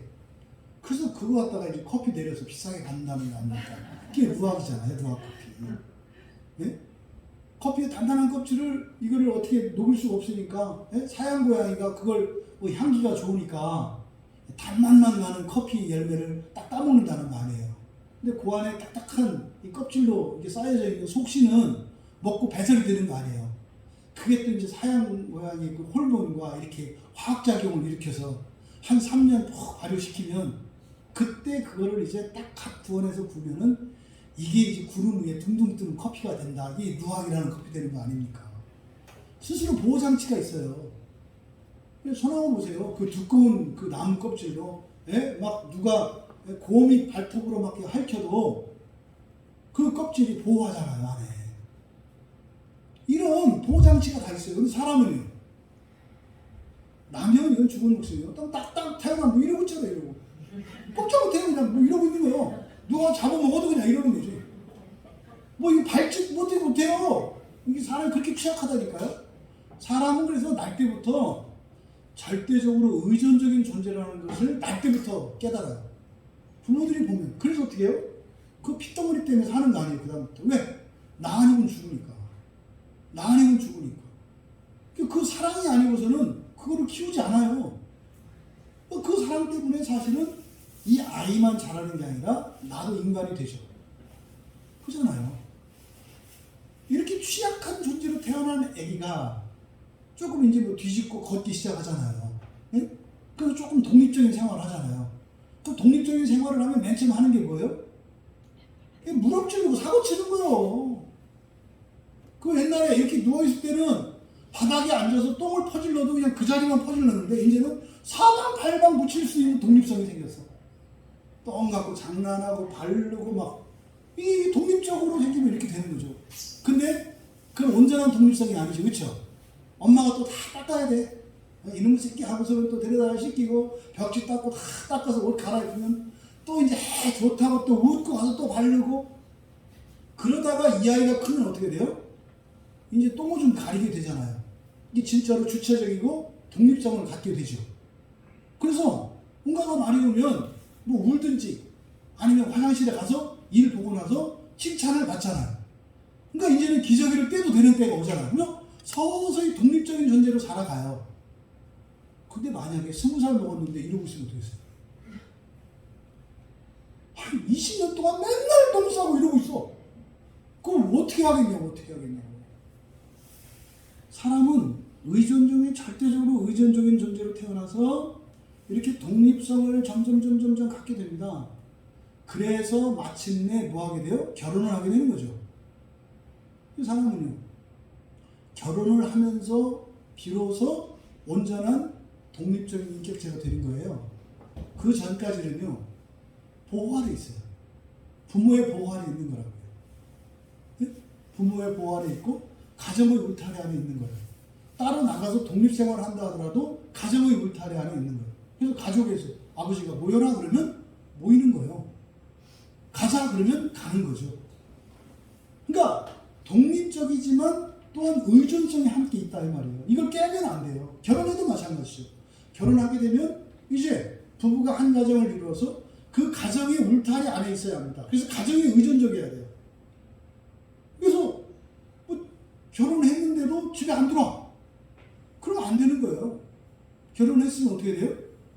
그냥 밤이 되면 집에 들어가야 되는 거예요. 네? 차수 변경하지 말고. 차수 변경한다는 것은 12시 넘기지 않는다는 얘기입니다. 네? 그날 나와서 그날 들어가야지 그날 나와서 다음날 들어가고 이러면 안 된다는 말이에요. 부득이하게 어떤 일이나 이런 것이 아니라면 이게 기본적인 의존성이에요. 그러면 그 가족이 가족 구성원을 지키죠.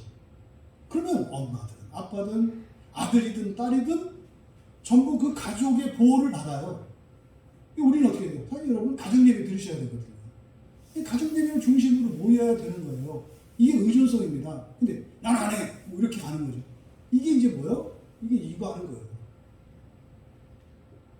아직 독립성이라고 하는 것은 의존성과 함께 있는 거예요. 절대적인 의존성이 있어요, 사람은. 이거를 사회적 존재라고 얘기를 하잖아요, 사람을. 의존적이라고요. 혼자서 천상천하의 유아독존하는 방식으로 살 수 없는 거예요, 사람은. 항상 관계 속에서 이런 유기적 공동체 안에서 살아가게 되는 게 사람이에요. 이게 세상 이치도 그러거든요. 영적으로도 마찬가지입니다. 교회 맨 처음에 와요? 그러면 누군가가 전도를 했겠죠. 그럼 와서 그 도움을 받아야죠. 뭐 주기도문은 뭔지, 사도신조는 왜 딴 교회에서는 사도신경이라고 하는데 여기서는 왜 사도신조라고 하는지 뭐 그런 걸 아셔야 되죠. 또 뭐 교동문이라고 하는데 왜 갑자기 예배 드릴 때 벌떡 일어나가지고 왜 찬송하고 뭐 이렇게 막 교동문 읽고 그러는지. 교회는 별로 안 일어나는 거 아시죠? 성당 가면 수시로 일어났다 앉았다 합니다. 교회에서는 처음에 와서 한 번 일어났다가 앉고 맨 나중에 끝날 때 한 번, 두 번밖에 안 하잖아요. 성당에 안 가보셨나 본데 제가 한번 가봤거든요.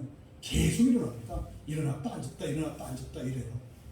이건 아마 제 생각에 사제들이 조금 삶아서 그런 것 같아요. 사제들 계속 서 있는데 성도들은 앉아 있으니까 좀 배 아파서 어쨌든 일어났다 앉았다 이렇게 좀 마음이 좀 편해서 그랬던 것 같아요. 말은 하나님 그러는데 뭐 하나님이 뭐 앉아 있으면 영광을 받지 않으시고 서야 영광을 받냐고요. 예? 뭐 우리 안에서 나오는 냄새가 죄의 냄새인데 성문도 가까워 주는 거 아니에요? 최소한 바닥에 엎드려지는 게 낫지 않나? 이런 거를 가르쳐 줘야 돼요. 처음에 오면 이렇게 하는 거란다. 그런데 이게 그런 의미가 있단다. 또 예배가 딱 맞춰지면 축도가 끝나야 되고 그 다음에 연주, 후주가 다 끝나야 예배가 끝난 거랍니다. 이런 걸 가르쳐 줘야 되죠. 배워야 돼요. 근데 엉덩이가 끝나서 뿔난 새신자는 어떻게 해요? 지 마음대로 하려고 오자마자. 왜 저렇게 해? 꼭 일어나야 돼? 안 일어나면 안 돼? 뭐 이런 거죠. 그리고 꼭 예배 시간에 꼭 가만히 있어야 돼? 나왔다 갔다 들어왔다 해도 되는 거지. 뭐 이런 거죠. 배워야 돼요. 일단 배워야 돼요. 그리고요, 성경도 보시잖아요. 이제 우리가 보는 바와 같이 지금 우리말 성경을 가지고서는 하나님께서 우리에게 주셨던 그 온전한 말씀을 이해할 수가 없어요. 그래서요, 목회자에게 절대적으로 의존적일 수밖에 없어요. 여러분들이 정말 특신이 있고 특별한 능력이 있어서 뭐 헬라어 히브리어 다 공부하시고 또 신학도 공부하시고 그리고 또 신학교 마치고 다시 회사에 가서 또 그냥 또 승진하시고 그렇게 사신다면 뭐 좋아. 근데 그렇게 할 수 있는 사람은 극히 제한돼 있고 그리고 이 사람의 머리는 이렇게 둘을 사랑하지가 못해요. 둘을 동시에 사랑할 수가 없어요.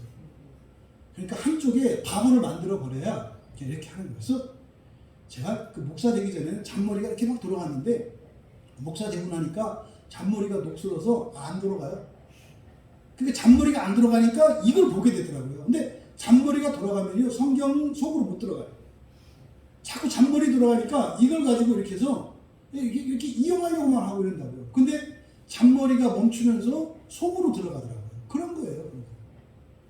근데 여러분들은 또 잔머리가 좀 적당히 돌아가셔야 돼요. 눈치도 있고 이래야지 나는 그리스도인이야. 너무 그러지 마세요. 그러니까 이런 것처럼 우리들이 이 세상을 살아갈 때는요 절대적으로 의존적인 게 있어요. 그럼 신앙생활에서요 여러분들이 의존적인 게 뭡니까? 절대적으로 성경에 의존적입니다. 모든 것의 판단 기준은 성경이어야 돼요. 그래서 여러분들은 제 설교만 듣고 그렇게 신앙생활 하시면 안 돼요. 반드시 여러분은 설교를 들으셨으면 그걸 성경에서 확인하셔야 돼요.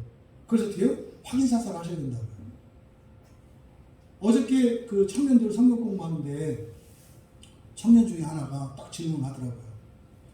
목사님 성경에 보니까 여기다가 예전에 제가 이렇게 필기를 해놨던데 이거는 뭐 광야교회에 와서 내가 성경책에 필기하기 시작한 거니까 목사님한테 들은 것 같은데 지난주 주일 설교를 들으면서 그때하고 다르네? 이렇게 했다는 거죠.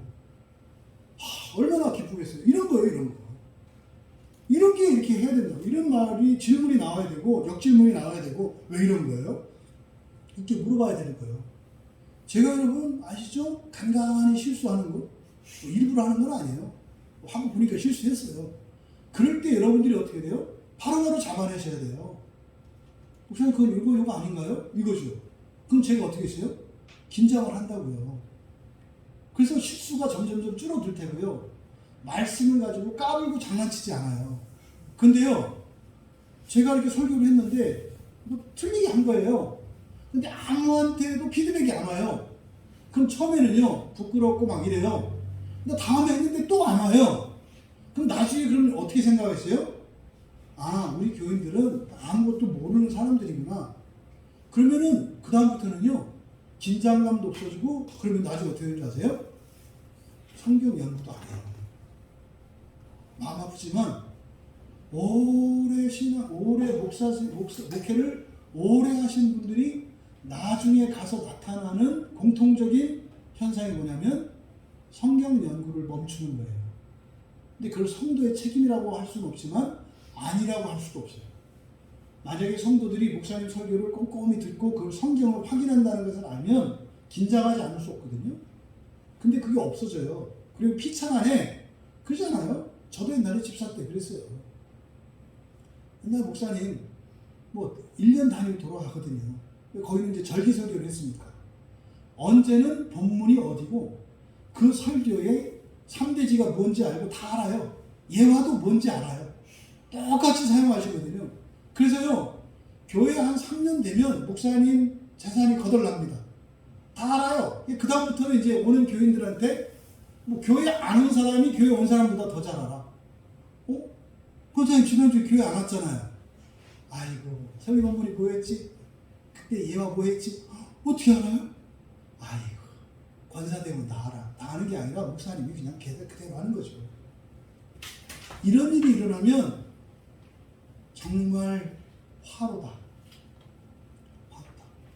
화죠, 화. 이런 일이 어디서 일어난다고요? 여러분들이 목사에게 절대적으로 의존하고는 안 돼요. 설교는 하나님의 말씀을 온전히 알 수 있게 하는 그런 중요한 도구임에 틀림이 없어요. 하지만 절대적이진 않아요. 저도 그래서 실수할 수 있고 잘못할 수 있다고요. 그럴 때 얘기를 해야 돼요. 그러니까 어저께 딱 청년한테 그 질문을 받았을 때 얼마나 좋았겠어요. 목사로서. 야, 내가 틀리면 잡아내는. 우리 집사님들 딱 온다고요. 목사님 인용하실 때 그 인용 구조에 잘못됐어요. 얼마나 긴장하겠어요. 네? 얼마나 창피하겠어요. 실수 안 하려고 했는데 또 이랬네. 그렇게 하면서 또 이제 긴장감을 유지해. 그러다가 또 이제 요것이 또 이렇게 딱 느슨해지면 또 실수가 딱 나오죠. 또 딱 연락이 오는 거죠. 그때 연락이 안 오면 이제 제가 이제 굳어지기 시작한단 말이죠. 여러분, 성경은 절대적으로 우리가 의존해야 되는 겁니다. 성경은. 두 번째로 절대적으로 의존해야 되는 것은 뭐냐? 성령 하나님이세요. 성경은요, 기호로 되어 있잖아요. 문자로. 그래서 이 기호라는 게요, 굉장히 불확실해요. 부정확해요. 그렇잖아요. 이 문자가 가지고 있는, 여러분들이 국어사전 단어, 국어사전을 옛날에는 초등학교 때 제일 그 선생님이 강조한 게 사전 갖고 놀라는 거였어요. 기억나시죠? 이게 이제 이해되는 분들은 연식이 좀 된 사람들. 옛날에 선생님들이 딱 강조하는 건 사전 찾기 배우잖아요. 학교에 가면. 그게 너무너무 신기해서 그 사전을 보면은 모든 말이 다 나와 있어. 네? 그래서 기억, 니은, 자모음과 자음과 모음을 따라서 가면은 세상에 단어 뜻이 다 있어. 얼마나 신기했는지 몰라요. 그래서 어려운 말이고 뭐고 막 성경만 있으면, 그러니까 성경이 아니라 그 사전만 있으면 다 아는 것 같이. 그래가지고 이제 막 단어 찾기 하잖아요. 어? 너 뭐? 그래서 막 빨리 찾기 시합도 하고. 선생님이 그랬어요. 그 연필 한 자라도 주고. 그래서 사실은 이 단어, 사전을 갖고 책을 보게끔 옛날에는 공부를 시켰었거든요. 그래서 항상 사전은 다 있죠. 개인별로. 네? 그래서 에센스가 제일 좋았어. 뭐 이렇게 에센스 새로 나오고 이름도 좋잖아. 에센스. 우리말 아니고. 네? 뭐 이렇게 해서 사전을 가지고 검증을 해야 돼. 그래서 사실은 대화를 할 때 별로 의사소통에 문제가 없었어요. 왜냐면 기본적으로 단어에 대한 개념과 정의를 알고 있기 때문에 그에 맞는 말을 써. 근데 오늘날 보세요. 말도 다 줄임말을 다 써버리니 이거를 좀 알아들을 수 없죠. 성경도 마찬가지예요. 여러분들이 더더군다나 지금 우리말 성경에 오늘 옛날 고 단어들이 많이 들어가 있고 한자어들이 많이 들어가 있는데 이 단어 뜻을 아냐고요. 그냥 이대로만 문자적으로만 봐도 모르잖아요. 거기다가 이게 뭡니까? 구약의 히브리어와 헬라어를 이렇게 번역해 놓은 건데 그것도 영어를 거쳐서 이렇게 된 거기 때문에 단어 번역 자체도 지금 잘못되어 있다고, 잘못되어 있는 게 많다고요. 그래서요, 목사들의 설교도 절대적이에요. 이때 목사들의 설교라고 하는 것은 뭐예요? 성경을 드러내는 걸 말하는 거예요. 설교를 말하는 게 연설이 아니에요. 성경을 드러내는 것을 지금 이제 설교라고 제가 말한 겁니다.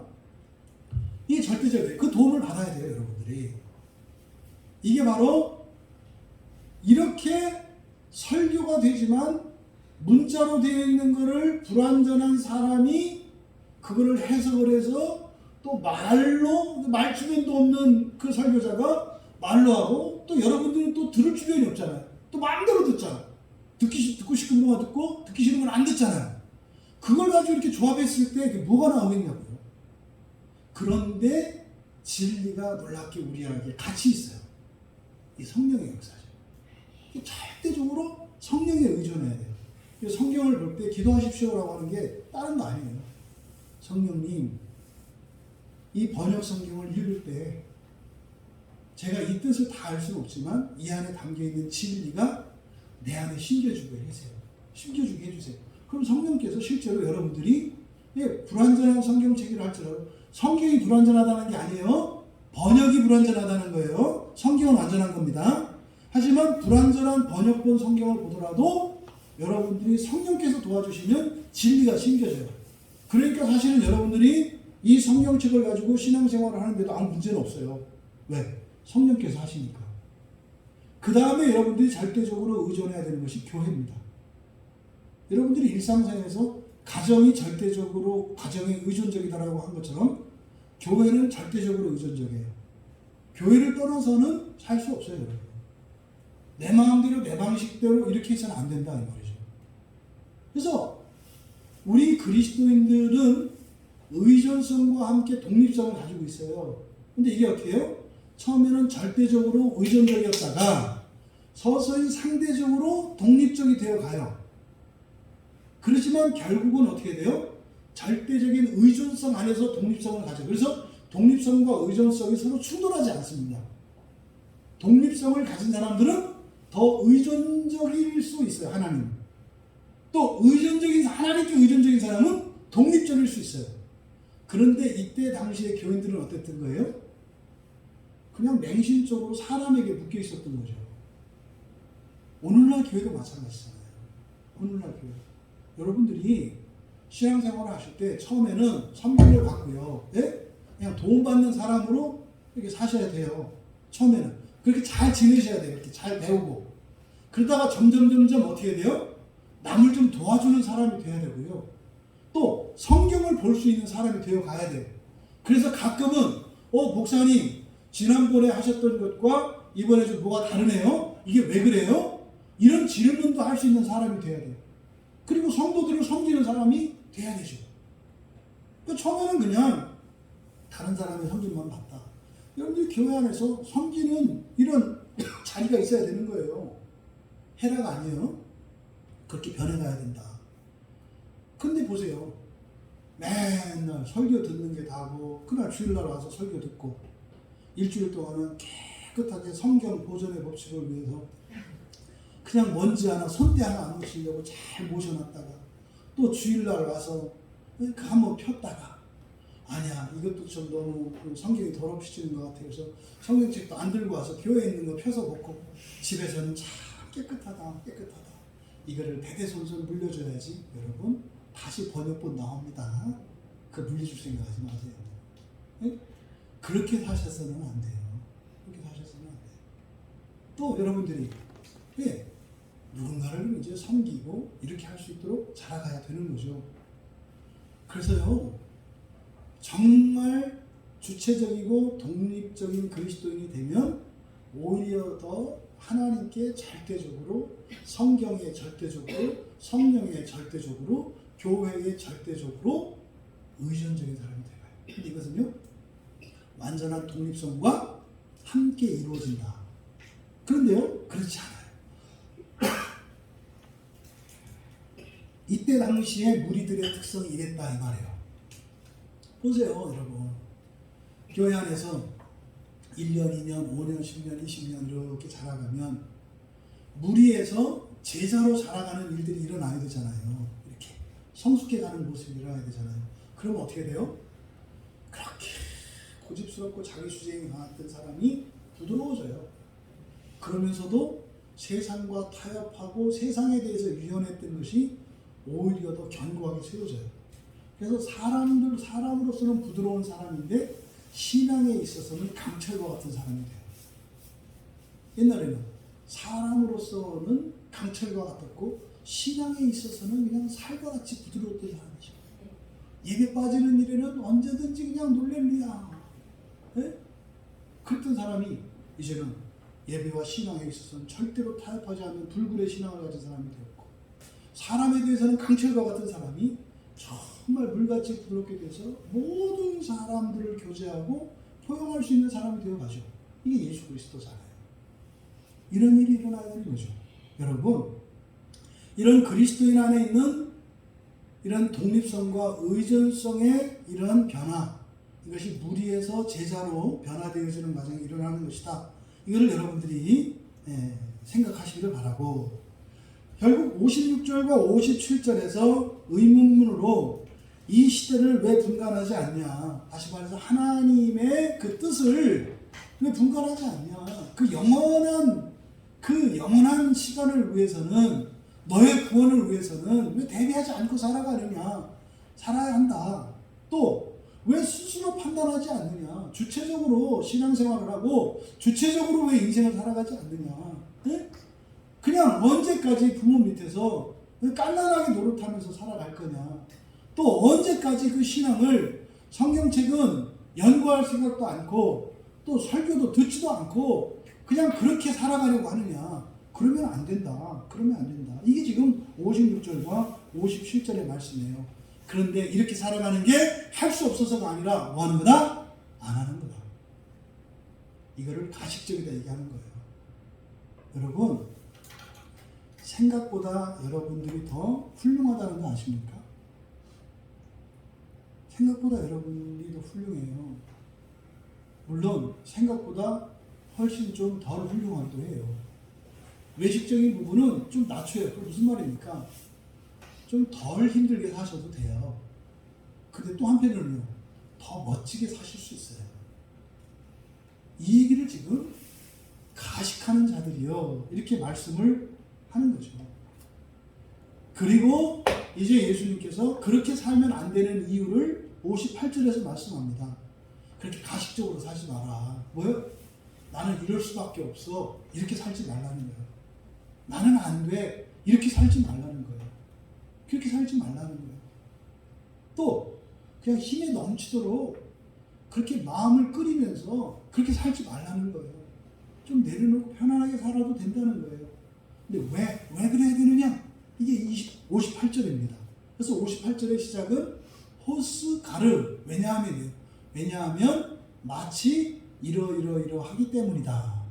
58절의 이유입니다. 그래서 56절과 57절, 그들이 가식적으로 살기 때문에 옳고 그른 것도 분별하지 않고 정말 죽고 난 뒤에 자기에게 펼쳐질 지옥 인생에 대해서 고민도 안 하고 살고 있는데, 그러지 마라. 그렇게 살면 안 된다. 또 57절에 더 온전해지고 그리고 바른 것을 위해서 살아갈 수 있는데 그렇게 생각도 안 하고 살아간다. 그러지 마라. 왜? 이제 58절에서 말씀하는 거예요. 내가 너를 고발하는 자와 함께 법관에게 갈 때에 길에서 화해하기를 힘쓰라. 그가 너를 재판장에게 끌어가고 재판장이 너를 옥졸에게 넘겨주어 옥졸이 옥에 가둘까 염려하라.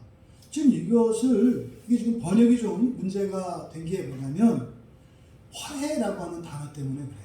여기서 화해하기를 힘써라. 그럼 여러분들은 어떻게 생각하세요? 사이좋게 풀어라, 용서해라, 이런 의미로 받아들이잖아요. 근데 여기서 화해하다라고 번역된 단어가 전혀 그런 의미의 단어가 아닙니다. 이게 아팔라소라는 말이거든요. 아팔라소인데 아포와 알라소라는 말이 합쳐진 말이에요. 이 아팔라소가 의미하는 거는요, 사도행전 19장 12절에 보면은 떠나가다라고 번역되어 있어요. 병이 떠나갔다. 네? 떠나가다. 그리고 히브리서 2장 15절에는 이 단어를 노이다라고 번역되어 있어요. 노이다라고 번역하고 있어요. 그러니까 여기서 화해하다라고 번역한 이 단어가 화해한다는 그런 의미가 아니라 놓여 있도록 힘쓰라는 의미예요. 화해하기를 힘쓰라. 이것은 놓여 있도록 힘써라, 이런 말이에요. 그러면 우리말 성경에 화해하다라고 번역되어진 놓여 있다. 이 말이 무슨 말이냐? 예수님이 십자가에서 죽으심으로 우리의 모든 죄를 대속해 주셨죠. 근데 여러분이 예수를 믿기 전부터 예수님이 먼저 그 일을 하셨잖아요. 그런데 예수님의 대속의 은혜가 여러분에게 직접적으로 미치는 것은 언제예요? 여러분이 그것을 믿음으로 받아들일 때예요. 예수님을 믿었을 때, 그때 예수 그리스도의 십자가의 대속의 공로가 여러분들에게 임해요. 그러면 이런 거죠. 저는 고등학교 2학년 때 예수님을 믿었어요. 고등학교 1학년 때는 그냥 다녔고요. 2년 선배가 가자고 그러는데 어떻게 하겠어요? 하숙집에 2년 선배랑 같이 살았는데 2년 선배가 가자고 그러면 내 선배님하고 가는 거죠. 그때는 교회 갈 때 항상 교회 정복 차림으로 다 갔습니다. 각 학생들이 교복을 다 차려입고 오는 거였어요. 어른들도 다 정장을 하고 왔어요. 주일날 다 그랬어요. 주일날 평경은. 학생들도 정복을 하고 갔고요. 네. 그리고 이제 1년은 그냥 따라다닌 거예요. 그 선배 따라서. 그러다가 고등학교 2학년 때 정말 예수님을 이게 믿게 된 거죠. 내가 진짜로 하나님의 진노 아래 있는 자라는 걸 알게 됐고요. 이야, 이게 진짜로 보니까 이게 완전히 까치 독사마냥 완전히 독 덩어리야. 이야, 이거는 영원한 지옥에서 보니까 진짜 불타는 데서 내가 있는 게 보여. 거기서 벗어날 수가 없을 것 같아. 알겠어. 그런데 그걸 위해서 예수님이 이 세상에 오셨대요. 그래서 예수님이 내 대신 그 벌을 대신 받으셨대요. 거기서 나올 수 있대요. 우와. 그러니까 예수님 너무 좋은 거예요. 너무 감사한 거예요. 그걸 믿었다고요. 그때 딱 죽었어야 돼요. 그럼 나는 무조건 첫째 부활해. 그때 문제는 신앙생활을 보니까 분깃은 없어. 첫째 부활에 참여해서 그냥 이렇게 떠들어 다닌다. 이렇게 분깃이 없어서 첫째 부활에 참여하긴 했는데 갈 데가 없어서 여기저기. 뭐 그때는 뭐 집사님들 알지도 못할 테니까 받아주지도 않을 때고 그냥 이렇게 떠도는 천국을 떠도는 분깃이 없어서. 그러니까 그때 죽었으면 안 되는 거죠. 그때 문제는 분깃을 받기 위해서 이렇게 순종하고 회개하면서 사는데 죄를 져. 계속 죄를 졌잖아요, 죄를. 여기서 놓여있도록이라고 하는 말이 그 거룩한 상태를 말하는 거예요. 여러분이 맨 처음에 예수를 믿어서 정말 그날 처음 회개했던 날, 여러분의 모든 죄가 없어졌습니다. 죄책도 없어지고 모든 게 다 없어졌습니다. 그런데 그날 교회를 나오고 나서 이제 살면서 또 죄를 져요. 그러니까 여기서 지금 놓여있도록 힘쓰라고 하는 것은 뭐래나? 거룩한 상태를 유지하라는 거죠. 거룩한 상태를 유지하라는 거예요. 거룩한 상태를. 그런데 지금 58절의 내용을 가지고 우리들이 얻을 수 있는 교훈이 있어요. 예, 이 58절에 화해하다, 놓여있다라고 하는 게 바로 그것이에요. 거룩한 상태를 유지하도록 힘쓰라는 거였어요. 그러면 58절을 전체를 이제 번역을 해보면 이렇게 됩니다. 왜냐하면 마치 내가 너의 대적, 고발하는 자 이렇게 되어 있는데 이 고발하는 자가 대적자입니다. 대적자. 이 대적자의 특성이 고발하는 거예요. 대적자, 너의 대적과 함께 법관이라고 번역되어 있는데 법관은 맞지 않고 통치자입니다. 통치자. 마치 내가 너의 대적과 함께 통치자에게 갈 때 도중에 가는 도중에 그로부터 놓여 있도록 힘을 써야 하고 그가 너를 재판장에게 끌고 가고 그 재판장이 너를 형리에게 넘겨주고 그 형리는 너를 감옥에 던져 넣지 않도록 해야 하기 때문이다. 그러니까요, 가식적인 삶을 살면 안 되고 있는 그대로 정신 똑바로 차리고 살아야 한다는 거예요. 왜요? 가식적으로 살게 되면 어떤 일이 일어난다? 대적과 함께 살아가는데 또다시 죄를 짓게 된다 이 말이에요.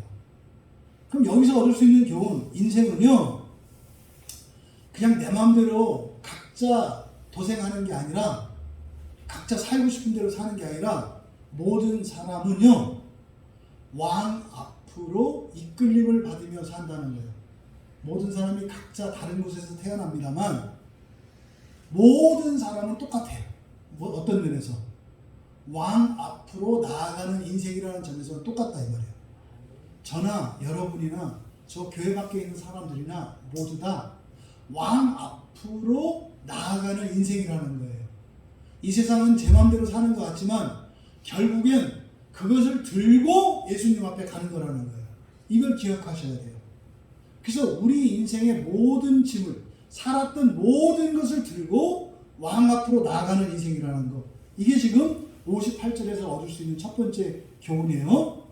그래서 가식적으로 살면 안 된다. 왜요? 가식적으로 살면 가식적으로 사는 그것이 다 심판의 대상이기 때문에 그래요. 가식적으로 살면 안 된다. 두 번째로 우리가 왕 앞으로 나아가는 인생인데 누구와 함께 산다? 대적과 함께 산다. 대적과 함께 살아간다는 거예요. 그래서 정신 똑바로 차려야 된다 이거예요. 여러분, 대적이 하는 일은요 시험하고 유혹해서 우리로 하여금 실수하게 하고 범죄하게 만듭니다. 왜요? 그거 이 다음에 왕 앞에 가서 고자질하려고요. 하나님, 얘가 이러한 잘못을 했어요. 그때 그러겠죠. 네가 유혹했잖아. 네가 시험했잖아. 마귀가 그럴 거예요. 내가 유혹했어. 내가 시험했어. 그래서 나는 지옥에 던져지기로 이미 정해져 있어. 나는 뭐 더 이상 뭐 없어. 나는 영원한 지옥이야. 어차피. 그래서 난 너도 좀 같이 좀 잠깐이라도 데리고 가고 싶어서 유혹했던 거야. 핑계할 게 없어요. 내가 유혹받아서 시험에 들어서 그랬어요. 뭐 사정이 있어서 그랬고 아무 의미 없어요. 그냥 한 게 중요해요. 왜요? 그렇게 하는 사람이니까 내가. 그러니까 여러분, 마귀가 끊임없이 여러분들과 함께 동행한다는 것을 잊으시면 안 돼요. 그래서 그가 고자질해요. 그러면 왕이 어떻게 해요? 재판관에게 여기서 그랬잖아요. 재판장이 누구겠어요? 첫째 부활에 참여한 사람들이에요. 여기서 법관으로 번역된 통치자는 예수 그리스도시겠고, 그리고 재판장은 첫째 부활에 참여한 사람들이에요. 그들에게 가서 예수님께서 재판을 받으라고 하시겠죠. 그때 바로 그 재판을 받으면 그 결과가 뭡니까? 네, 이거는요, 지옥이에요. 지옥. 그 심판의 결과는 지옥이라니까요. 그때는 다른 게 없어요. 지옥을 가야 돼요, 그때는. 그래서 사는 동안 어떻게 해라? 가식적으로 살면 안 된다. 여러분이 그때 가서 나의 진심은 그게 아니었어요, 이런 말이 필요 없다니까요. 그날에 닥쳐서는 핑계할 필요가 없어요. 핑계할 수도 없고. 그래서 여러분들이 주님 앞을 향해서 나아가고 있는 인생이라는 것, 그런데 누구와 함께 살고 있다는 것, 대적과 함께 살고 있다는 것을 잊지 마라. 그래서 가식적인 삶을 살면 안 된다. 네? 왜? 우리의 가식적인 삶을 마귀가 이용해요. 야야야야, 너 이거 죄 지을 수 있어. 너 죄 지을 수밖에 없어. 지금 너 답답하잖아. 너 달리 방법이 없잖아. 이거밖에 네가 할 길이 없잖아. 그냥 해. 마귀가 끊임없이 생각을 줘요. 네? 그래서 우리가 이런 가식적인 삶을 살면 안 된다. 베드로 사도는요, 베드로전서 5장 8절에서 이 대적이 바로 마귀라 그래요. 우리가 살아갈 때 우리의 대적은요, 사람입니다. 사람이 여러분으로 하여금 뚜껑 열리게 만들고, 여러분으로 하여금 잘하던 거 그만두고 못된 길로 가게 하고요, 못된 길로 가는 거 계속 가게 해요. 예? 사람들이 그래요. 그런데 그 실체는 마귀라고 얘기한다고요. 마귀가 여러분이 좋아할 것 같은 사람을 이용해요. 여러분이 싫어하는 사람 말 듣나요? 절대 안 듣죠. 여러분, 마음에 안 드는 사람과 함께 죄 지을 것 같으세요? 마음에 안 드는 놈하고 죄 지을 바에는 내가 마음에 드는 놈하고 착하게 산다. 이런 게 사람의 심리예요. 마음에 드는 사람이 대적이에요, 여러분. 여러분, 가까이 있는 게 대적이에요. 왜요? 마귀가 그 사람들을 이용하니까. 여러분이 절대로 마음 주지 않고 좋아하지 않는 사람 말은 절대로 안 들어요. 여러분과 상관이 없는 사람들은 또 대적이 아니에요. 여러분의 직장의 동료, 여러분 가족, 교회의 지체, 여러분의 친구, 이런 사람들을 마귀가 대적으로 써요. 길 가는 사람이 여러분에게 무슨 마귀 대적자가 있어요. 네? 이걸 여러분들이 잊지 마셔야 한다. 그래서 여러분들이 가식적인 삶을 살면 안 되는 이유, 하나님 앞에서 다 드러날 것이고, 마귀가 끊임없이 여러분들로 하여금 범죄하게 할 것이기 때문에 감추거나 또 없는 것을 있는 척 하지 말고 있는 그대로 드러내놓고 살아야 한다는 거예요. 그러면서 어떻게 해요? 하나님의 은혜를 구하며 살아가는 거죠. 그리고 이제 59절에서는 하나님의 심판이 얼마나 엄격하고 공정한 것인가를 말씀하세요. 내게 이르노니 한 푼이라도 남김이 없이 갚지 아니하고서는 결코 거기서 나오지 못하리라.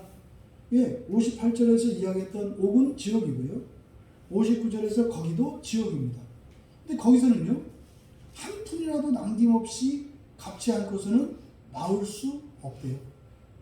여러분, 종말의 심판은요, 엄격하고 공정합니다. 작은 것 하나까지도 반드시 갚아야 돼요. 반드시 갚아야 돼요. 이 지옥에서 다 갚아야 됩니다. 그럼 여러분, 지옥을 대신하는 게 뭐라고 그랬어요? 회개라고 그랬죠. 살아서 지옥을 대신할 수 있는 게 회개예요, 회개. 그래서 여러분들이 회개의 삶을 사셔야 돼요. 근데 회개는요, 자발적이고 주체적이어야 하죠. 그렇다 해서 회개가 여러분의 공로는 안 돼요. 회개했다 해서 죄가 없어지는 게 아니라 여러분이 회개한다는 것은 뭐예요? 십자가에서 예수님이 죽으신 그 사건이 그걸 믿고 내가 회개하면 돌이키기로 마음을 먹고 그것을 원하고 그렇게 결단하면 그 모든 죄를 사해 주시는 것은 바로 십자가의 공로이기 때문에 그래요. 그래서 회개는요, 예수님의 십자가에 절대적으로 의존적이면서 또 회개하는 주체는 나이기 때문에 주체적이고 독립적이면서 동시에 의존적인 게 회개예요. 그래서 이 회개는 지옥에서 갚는 것을 대신하는 거예요. 그래서 여러분이 살아있는 가장 큰 가치는 뭐예요? 회개라고요. 회개. 여러분이 살면서 회개하지 않는다면 여러분 인생이 허비하고 낭비한 거예요. 오히려 그것 때문에요, 살았던 것을 저주할 수도 있어요. 그냥 차라리 태어나자마자 내가 어머니 뱃속에서 죽어서 낳더라면 좋았을 걸, 이렇게 얘기할 수 있어요. 뭐하면? 회개하지 않으면. 사실은 회개할 수 있도록 우리에게 기회를 주신 게 인생인데, 회개하기 위해서 사는 게 인생인데 회개하지 않아. 그러면요, 산 것 때문에 덤태기 쓰는 격이 돼요. 여러분, 회개의 삶을 사시기 바랍니다. 근데 회개는 여러분, 우울하고 칙칙하고 이런 거 아니라고 했어요. 회개는요, 회개하고 나면 어떻게 되냐면 가벼워지고 밝아지고 기뻐져요. 구약의 성막을 보면은요, 구약의 성막에 제사를 지내는 제물을 잡아서 제사 드리는 게 회개거든요. 성막의 문은 동쪽에 있습니다. 마치 이것은 뭐냐면 동쪽에서 서쪽을 바라보고 들어가요. 그럼 서쪽은 해가 지는 쪽이죠. 해가 지는 것은 죽음을 상징하고 지옥을 상징해요. 하나님의 심판을 상징해요. 빛이 사라지는. 그러니까 내려갈 때는, 들어갈 때는요, 이 죄에 대한 인식 때문에 우울해하고 불안해하고 죄책감에 사로잡혀서 떨면서 들어가요. 이렇게 무거워요, 발걸음이. 근데 거기서 제물을 잡고 회개를 하고 죄 용서를 받고 제사장으로부터 속죄선언을 받고 나와요. 나올 때는 등을 돌려서, 이게 회개예요. 그리고 해 뜨는 동쪽을 바라면서 와요. 그러면요, 찬란하게 떠오르는 그 햇빛을 보면서 가는 겁니다. 새로운 인생을 바라보며 소망을 보며 가는 거예요. 그래서 들어갈 때는 아주 죽상을 쓰고 들어가요. 얼굴이 칙칙해갖고 들어가요. 근데 나올 때는요, 햇빛을 봐서 해와 같이 밝게 살아가는 거예요. 회개하는 사람은요, 그래서 얼굴이 점점 밝아져요. 예뻐진다니까요. 여인들이요, 미는 피부미입니다. 피부는 어떻게 비어져요? 광택이에요, 광택. 빛나면 다 예뻐지는 거예요. 얼굴에 잡티가 없고 빛나면 무조건 다 예뻐 보입니다. 아시나요? 하얗고 빛나면 다 예뻐 보여요. 그런 거예요. 근데 여러분 정말 회개를 하면은요, 여러분 안에서 본성의 변화가 일어나면 그 광채가 진짜 여러분의 얼굴을 통해서 나와요. 그래서요, 회개하는 사람들은 맨날 흐느끼고 슬프고 이런 게 아니에요. 물론 회개할 때는 있죠. 가슴이 찢어지고 허리가 끊어지는 통증이 있고 그 죄에 대한 비참과 그 하나님의 진노에 대한 두려움으로 떨기도 하죠. 그런데 기도가 딱 끝나고 나면 어떻게 돼요? 몸이 가벼워지고요, 마음이 가벼워지고요, 얼굴이 빛나고 환하게 빛나는 거예요. 여러분, 그러면 여러분 몸도 건강해지고 마음도 건강해질 수 있어요. 이제 오전에 우리 지정순 성도님 얘기했는데, 뿐입니까? 우리 이은덕 성도님도 물론 지정순 성도님한테는 아직 어린애라고 하시더라고요. 90이 넘으셨잖아요, 지정 성도님. 그 이천에서 여기까지 와요, 예배드리러. 차를 타고 말이에요. 그 어려운 그 며느리 차 타고 또 사돈댁 차를 타고 여기를 예배드리러 와요. 3층을 걸어서 올라오시잖아요. 무슨 생각하실 것 같아요, 여러분 생각에? 그분은 지금 세례를 받고 싶어도 세례를 못 받아요. 왜요? 아들 하나가 중이거든요. 그러니까 이게 잘못될까봐, 아들한테 잘못될까봐 세례를 받고 싶어도 세례 받고 싶다는 얘기를 못해요. 왜요? 부모가 자식 버리고 자기 잘 되는 게 가장 나쁜 거 아닙니까? 세례 받는 거 우리 주정수 선생님은 그렇게 생각하고 있어요. 나 잘 되자고 자식을 배반하는 것처럼 생각을 해서 근데 이분은 세례 받고 싶어 해요. 제가 알죠. 근데 그분이 90노인네가 이렇게 여기로 와서 3층 계단을 오르내려요. 이러고. 그분이요? 저 뒤에서요. 한 번도 안 졸아요. 애들 데리고 노시면서 설교 다 들으세요. 다 들으세요. 여러분, 90이 됐는데 이런 총기와 육체의 건강, 이런 게 여러분들에게 정말 있기를 바랍니다. 여러분들이 있기를 바라요. 네? 우리 이은도 성도님, 지영수 성님한테 대하면 안 돼. 거기 한 5살만 밑에도 애들로 보시더라고요. 옛날에 병원에 계실 때 신방 가서 깜짝 놀랐어요. 옆에 있는 할머니 보니까 그분은 훨씬 더 연세가 많이 들어 보였어요. 근데 이제 우리 지영수 성도님 기도해드리고 옆에 계신데 많이 아파하시더라고요. 그래서 기도해드릴까요? 그랬더니 해달라고 하시더라고요. 그러니까 이제 가정 사정도 좀 복잡하신 것 같아요. 그래서 이제 얘기 좀 들어드리고 이제 기도해드렸어요. 그래서 이렇게 하다 보니까 연세가 어떤지 물어봤죠. 그랬더니 지영 성도님이 저한테 저 할머니 그 연세가 얼마래요, 목사님? 얼마래요? 5살 어리시더라고요. 딱 나오시더라고요. 목소리 크게. 아이고 아직 젊었네. 85인데 아직 어린애 취급을 하더라고요. 왜냐하면 지영 성도님이 훨씬 나보다 위로 보셨던 것 같아. 이렇게 보기에는 그렇게 보이시고. 근데요, 저는 그렇게 믿어요.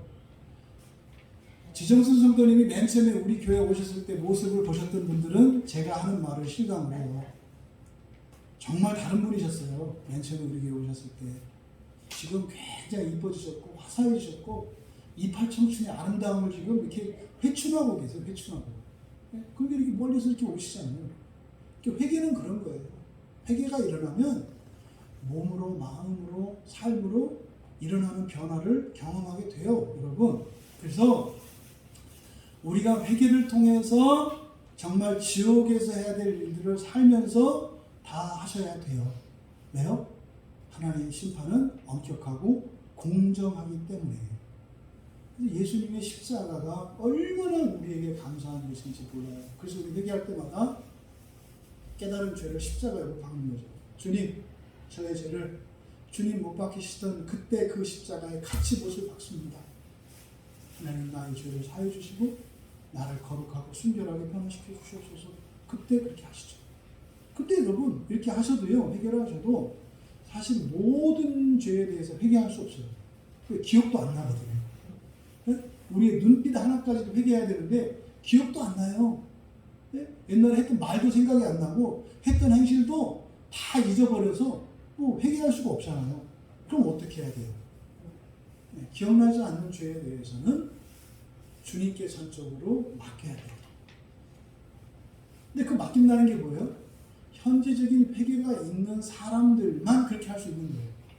그러니까 현재적인 하나님 회개가 뭔지 저는 도대체 모르겠고 회개가 안 되는데 말 들어보니까 생각나지 않고 못하는 건 주님께 맡길 수 있다니까 그냥 다 놔도 그냥 다 하나님 그렇게 할 수 없어요. 그런 현재적인 회개가 있는 사람이라야 회개하지 못한 모든 것을 믿음으로 맡길 수 있고 그걸 맡아주세요.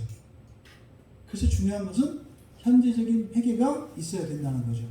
그러면 여러분이 생각나지 못했기 때문에 회개하지 못한 것도 주님께서 온전하게 회개한 것으로 바꿔주세요.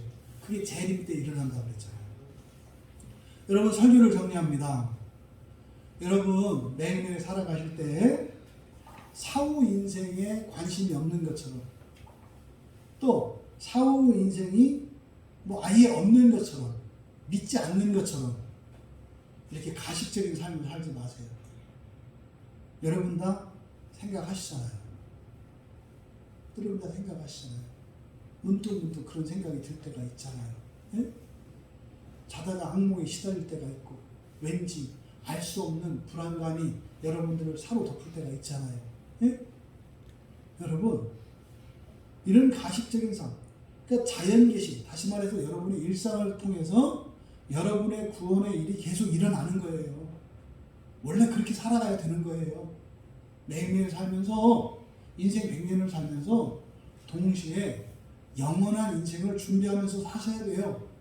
그렇게 살지 않은 것, 그것을 예수님께서는 가식적인 삶이라고 말씀하시는 거죠. 그게 어떻게 사는 겁니까? 여러분? 예수님께서 여러분에게 주신 구원, 그 구원이 있어요. 믿든 안 믿든. 일단 여러분들이 교회 나오는 순간 이미 그 구원 안에 드신 거예요. 영원한 지옥은 여러분과 상관이 없어요. 근데 여러분에게 남겨진 천년의 지옥이 있다고요. 그것을 줄이면서 살아가셔야 돼요. 그러면 어떻게 그렇게 살아야 되는가? 응? 그래야 어떻게 살아야 가식적이지 않은 삶을 살아가는가? 간단하다니까요. 성경 읽으시고요. 설교 들으시고요. 그리고 새로운 인생을 살기를 원하시고 그렇게 기도하면서 사세요. 그러시면 돼요. 그리고 말씀을 좀 의식하시고 여러분 생각대로만 살지 마시고 하나님 말씀, 하나님은 뭘 원하실까? 내가 이렇게 하길 원할까? 저렇게 원할까? 이렇게 여러분이 생각하면서 비교하고 대조하면서 사시란 말이에요.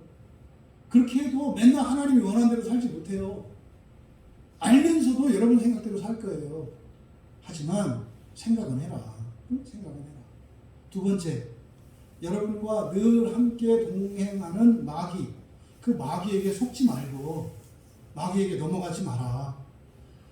여러분들이 지금까지 살면서 실수하고 범죄했던 거는 다 속음에 넘어간 거예요. 근데 그거 아무 핑계가 되지 않는다니까요. 중요한 것은 그렇게 넘어가는 나예요. 넘어질 수밖에 없는 나. 그걸 여러분 문제로 인식을 하셔야 돼요. 그럼 어떻게 하셔야 돼요? 이제부터는 그럴 때마다 즉시 회개하셔야 합니다. 여러분이 죄를 졌습니까? 여러분이 원하지 않는 일을 했습니까? 즉시 회개하셔야 돼요. 회개한다는 게 뭐예요? 하나님 잘못, I'm sorry. 이게 회개가 아니에요. 그 일로 인해서 당신이 지옥에 던져졌다는 사실을 기억하는 거예요. 그 일로 인해서 지옥에 던져졌다니까요. 그러니까요. 미안해요. 이게 아니라 내 문제예요. 내 문제. 그것에 대한 대가로 내가 지옥에 들어가기로 한 거라니까요. 취소해야 되잖아요. 이게 회개예요. 하나님 나를 꺼내주세요. 그러면 여러분 다시 그런 환경에 있을 때 또 하겠어요? 안 하겠어요? 하기 싫어야 되는 거예요. 여전히 좋아. 그건 회개하지 않은 거예요. 똑같은 실수를 반복하는데 똑같이 좋아. 그거는 회개하지 않은 거예요. 그건 무조건 지옥이라니까요, 여러분. 하지 말라는 게 아니라 당신은 지금 지옥에서 있을 수밖에 없는 상태라는 거죠. 그걸 깨닫고 하나님께 구원해 주시기를 기도하는 거예요. 이게 회개입니다. 이게 회개, 여러분. 그렇게 하면 어떻게 돼요? 과거에 했던 실수나 잘못도 안 한 게 된다. 나와 상관없는 일이 된다. 얼마나 좋아요. 모르고 저질렀던, 알고 저질렀던 모든 죄가 나와 상관없는 게 된다니까요. 뭐하면? 회개하면. 그뿐만 아니라 그로 인해서 내가 던져졌던 그 지옥의 운명이 사라지고 천국으로 옮겨진다니까요. 근데 여러분 마귀에게 이렇게 시험 들면 어떤 일이 일어나는지 아세요? 열등감에 빠지게 되고요. 죄책감에 사로잡히게 돼요. 그래서요 똑같은 죄를 반복하게 됩니다. 계속 반복하게 되고요. 자기를 자학하느라고 더 죄를 짓게 돼요. 그 일을 반복하게 돼요. 그래서 여러분 절대로 열등감이나 죄책감을요, 이게 마귀가 주는 것이지 하나님이 주시는 거 아니에요. 이런 거 갖지 마세요. 열등감을 가질 게 아니라 어떻게 해야 돼요? 나를 새롭게 하여 주시도록 하나님께 은혜를 구해야 되는 거예요. 여러분들이 여기서 많이 착각을 한다고요. 이렇게 죄책감을 갖는 거, 이게 마치 선한 것처럼 생각해요. 죄책감은 여러분을 알고 또다시 죄를 짓게 만들어요. 이게 뭐예요? 전과자들이요, 새 삶을 살지 못하는 게 뭐냐면 자기가 전과자라는 걸 잊지 않아요. 그래서요 언제든지 무너질 준비가 되어 있어요. 한번 내가 감옥에 갔다 왔는데, 이게 전과자 의식이거든요. 한 번도 죄를 지은 적이 없는 사람으로 생각을 해야 죄를 지을 상황이 와도 죄를 짓지 않을 수 있는 내 안에 있는 힘을 발휘하게 되거든요. 근데 자기가 낙인을 찍어버려요. 이게 죄책감이거든요. 한 번도 여러분은 오늘 이후로는 한 번도 죄 지은 적이 없는 사람이에요. 하나님 앞에서 한 번도 실수한 적이 없는 사람이에요. 예배를 마치는 순간. 그래서 어떻게 하셨어요? 놓여진 상태를 유지하라고 했잖아요. 놓여진 상태를. 일주일만 그렇게 사세요. 일주일만. 그래서 여러분들이 범죄했을지라도 즉시 회개해라. 회개하고 돌이켜라. 세 번째로 하나님의 공정한 심판이 있다는 것을 잊지 말고 기억해라. 엄격하고 공정한 심판. 여만한 죄도 그냥 건너뛰는 거 없어요. 반드시 심판을 받게 돼요. 반드시 심판을 받게 돼요. 그래서 어떻게 돼요? 여러분 반드시 회개해야 된다고요. 그럼 여러분 정말 예수 그리스도께서 십자가에서 죽어주지 않으셨더라면 우리에게 소망이 없는 자인 거죠. 왜? 회개를 통해서 모든 죄를 다 없애할 수가 있거든요. 부디 여러분들이 매일매일 사시는 일상 속에 드러나는 자연 계시를 통해서 구원의 계시를 발견하고 날마다 거룩한 구원을 이루며 살아가시는 여러분 되시기를 주님의 이름으로 축원합니다. 우리 말씀을 생각하며 함께 기도하겠습니다.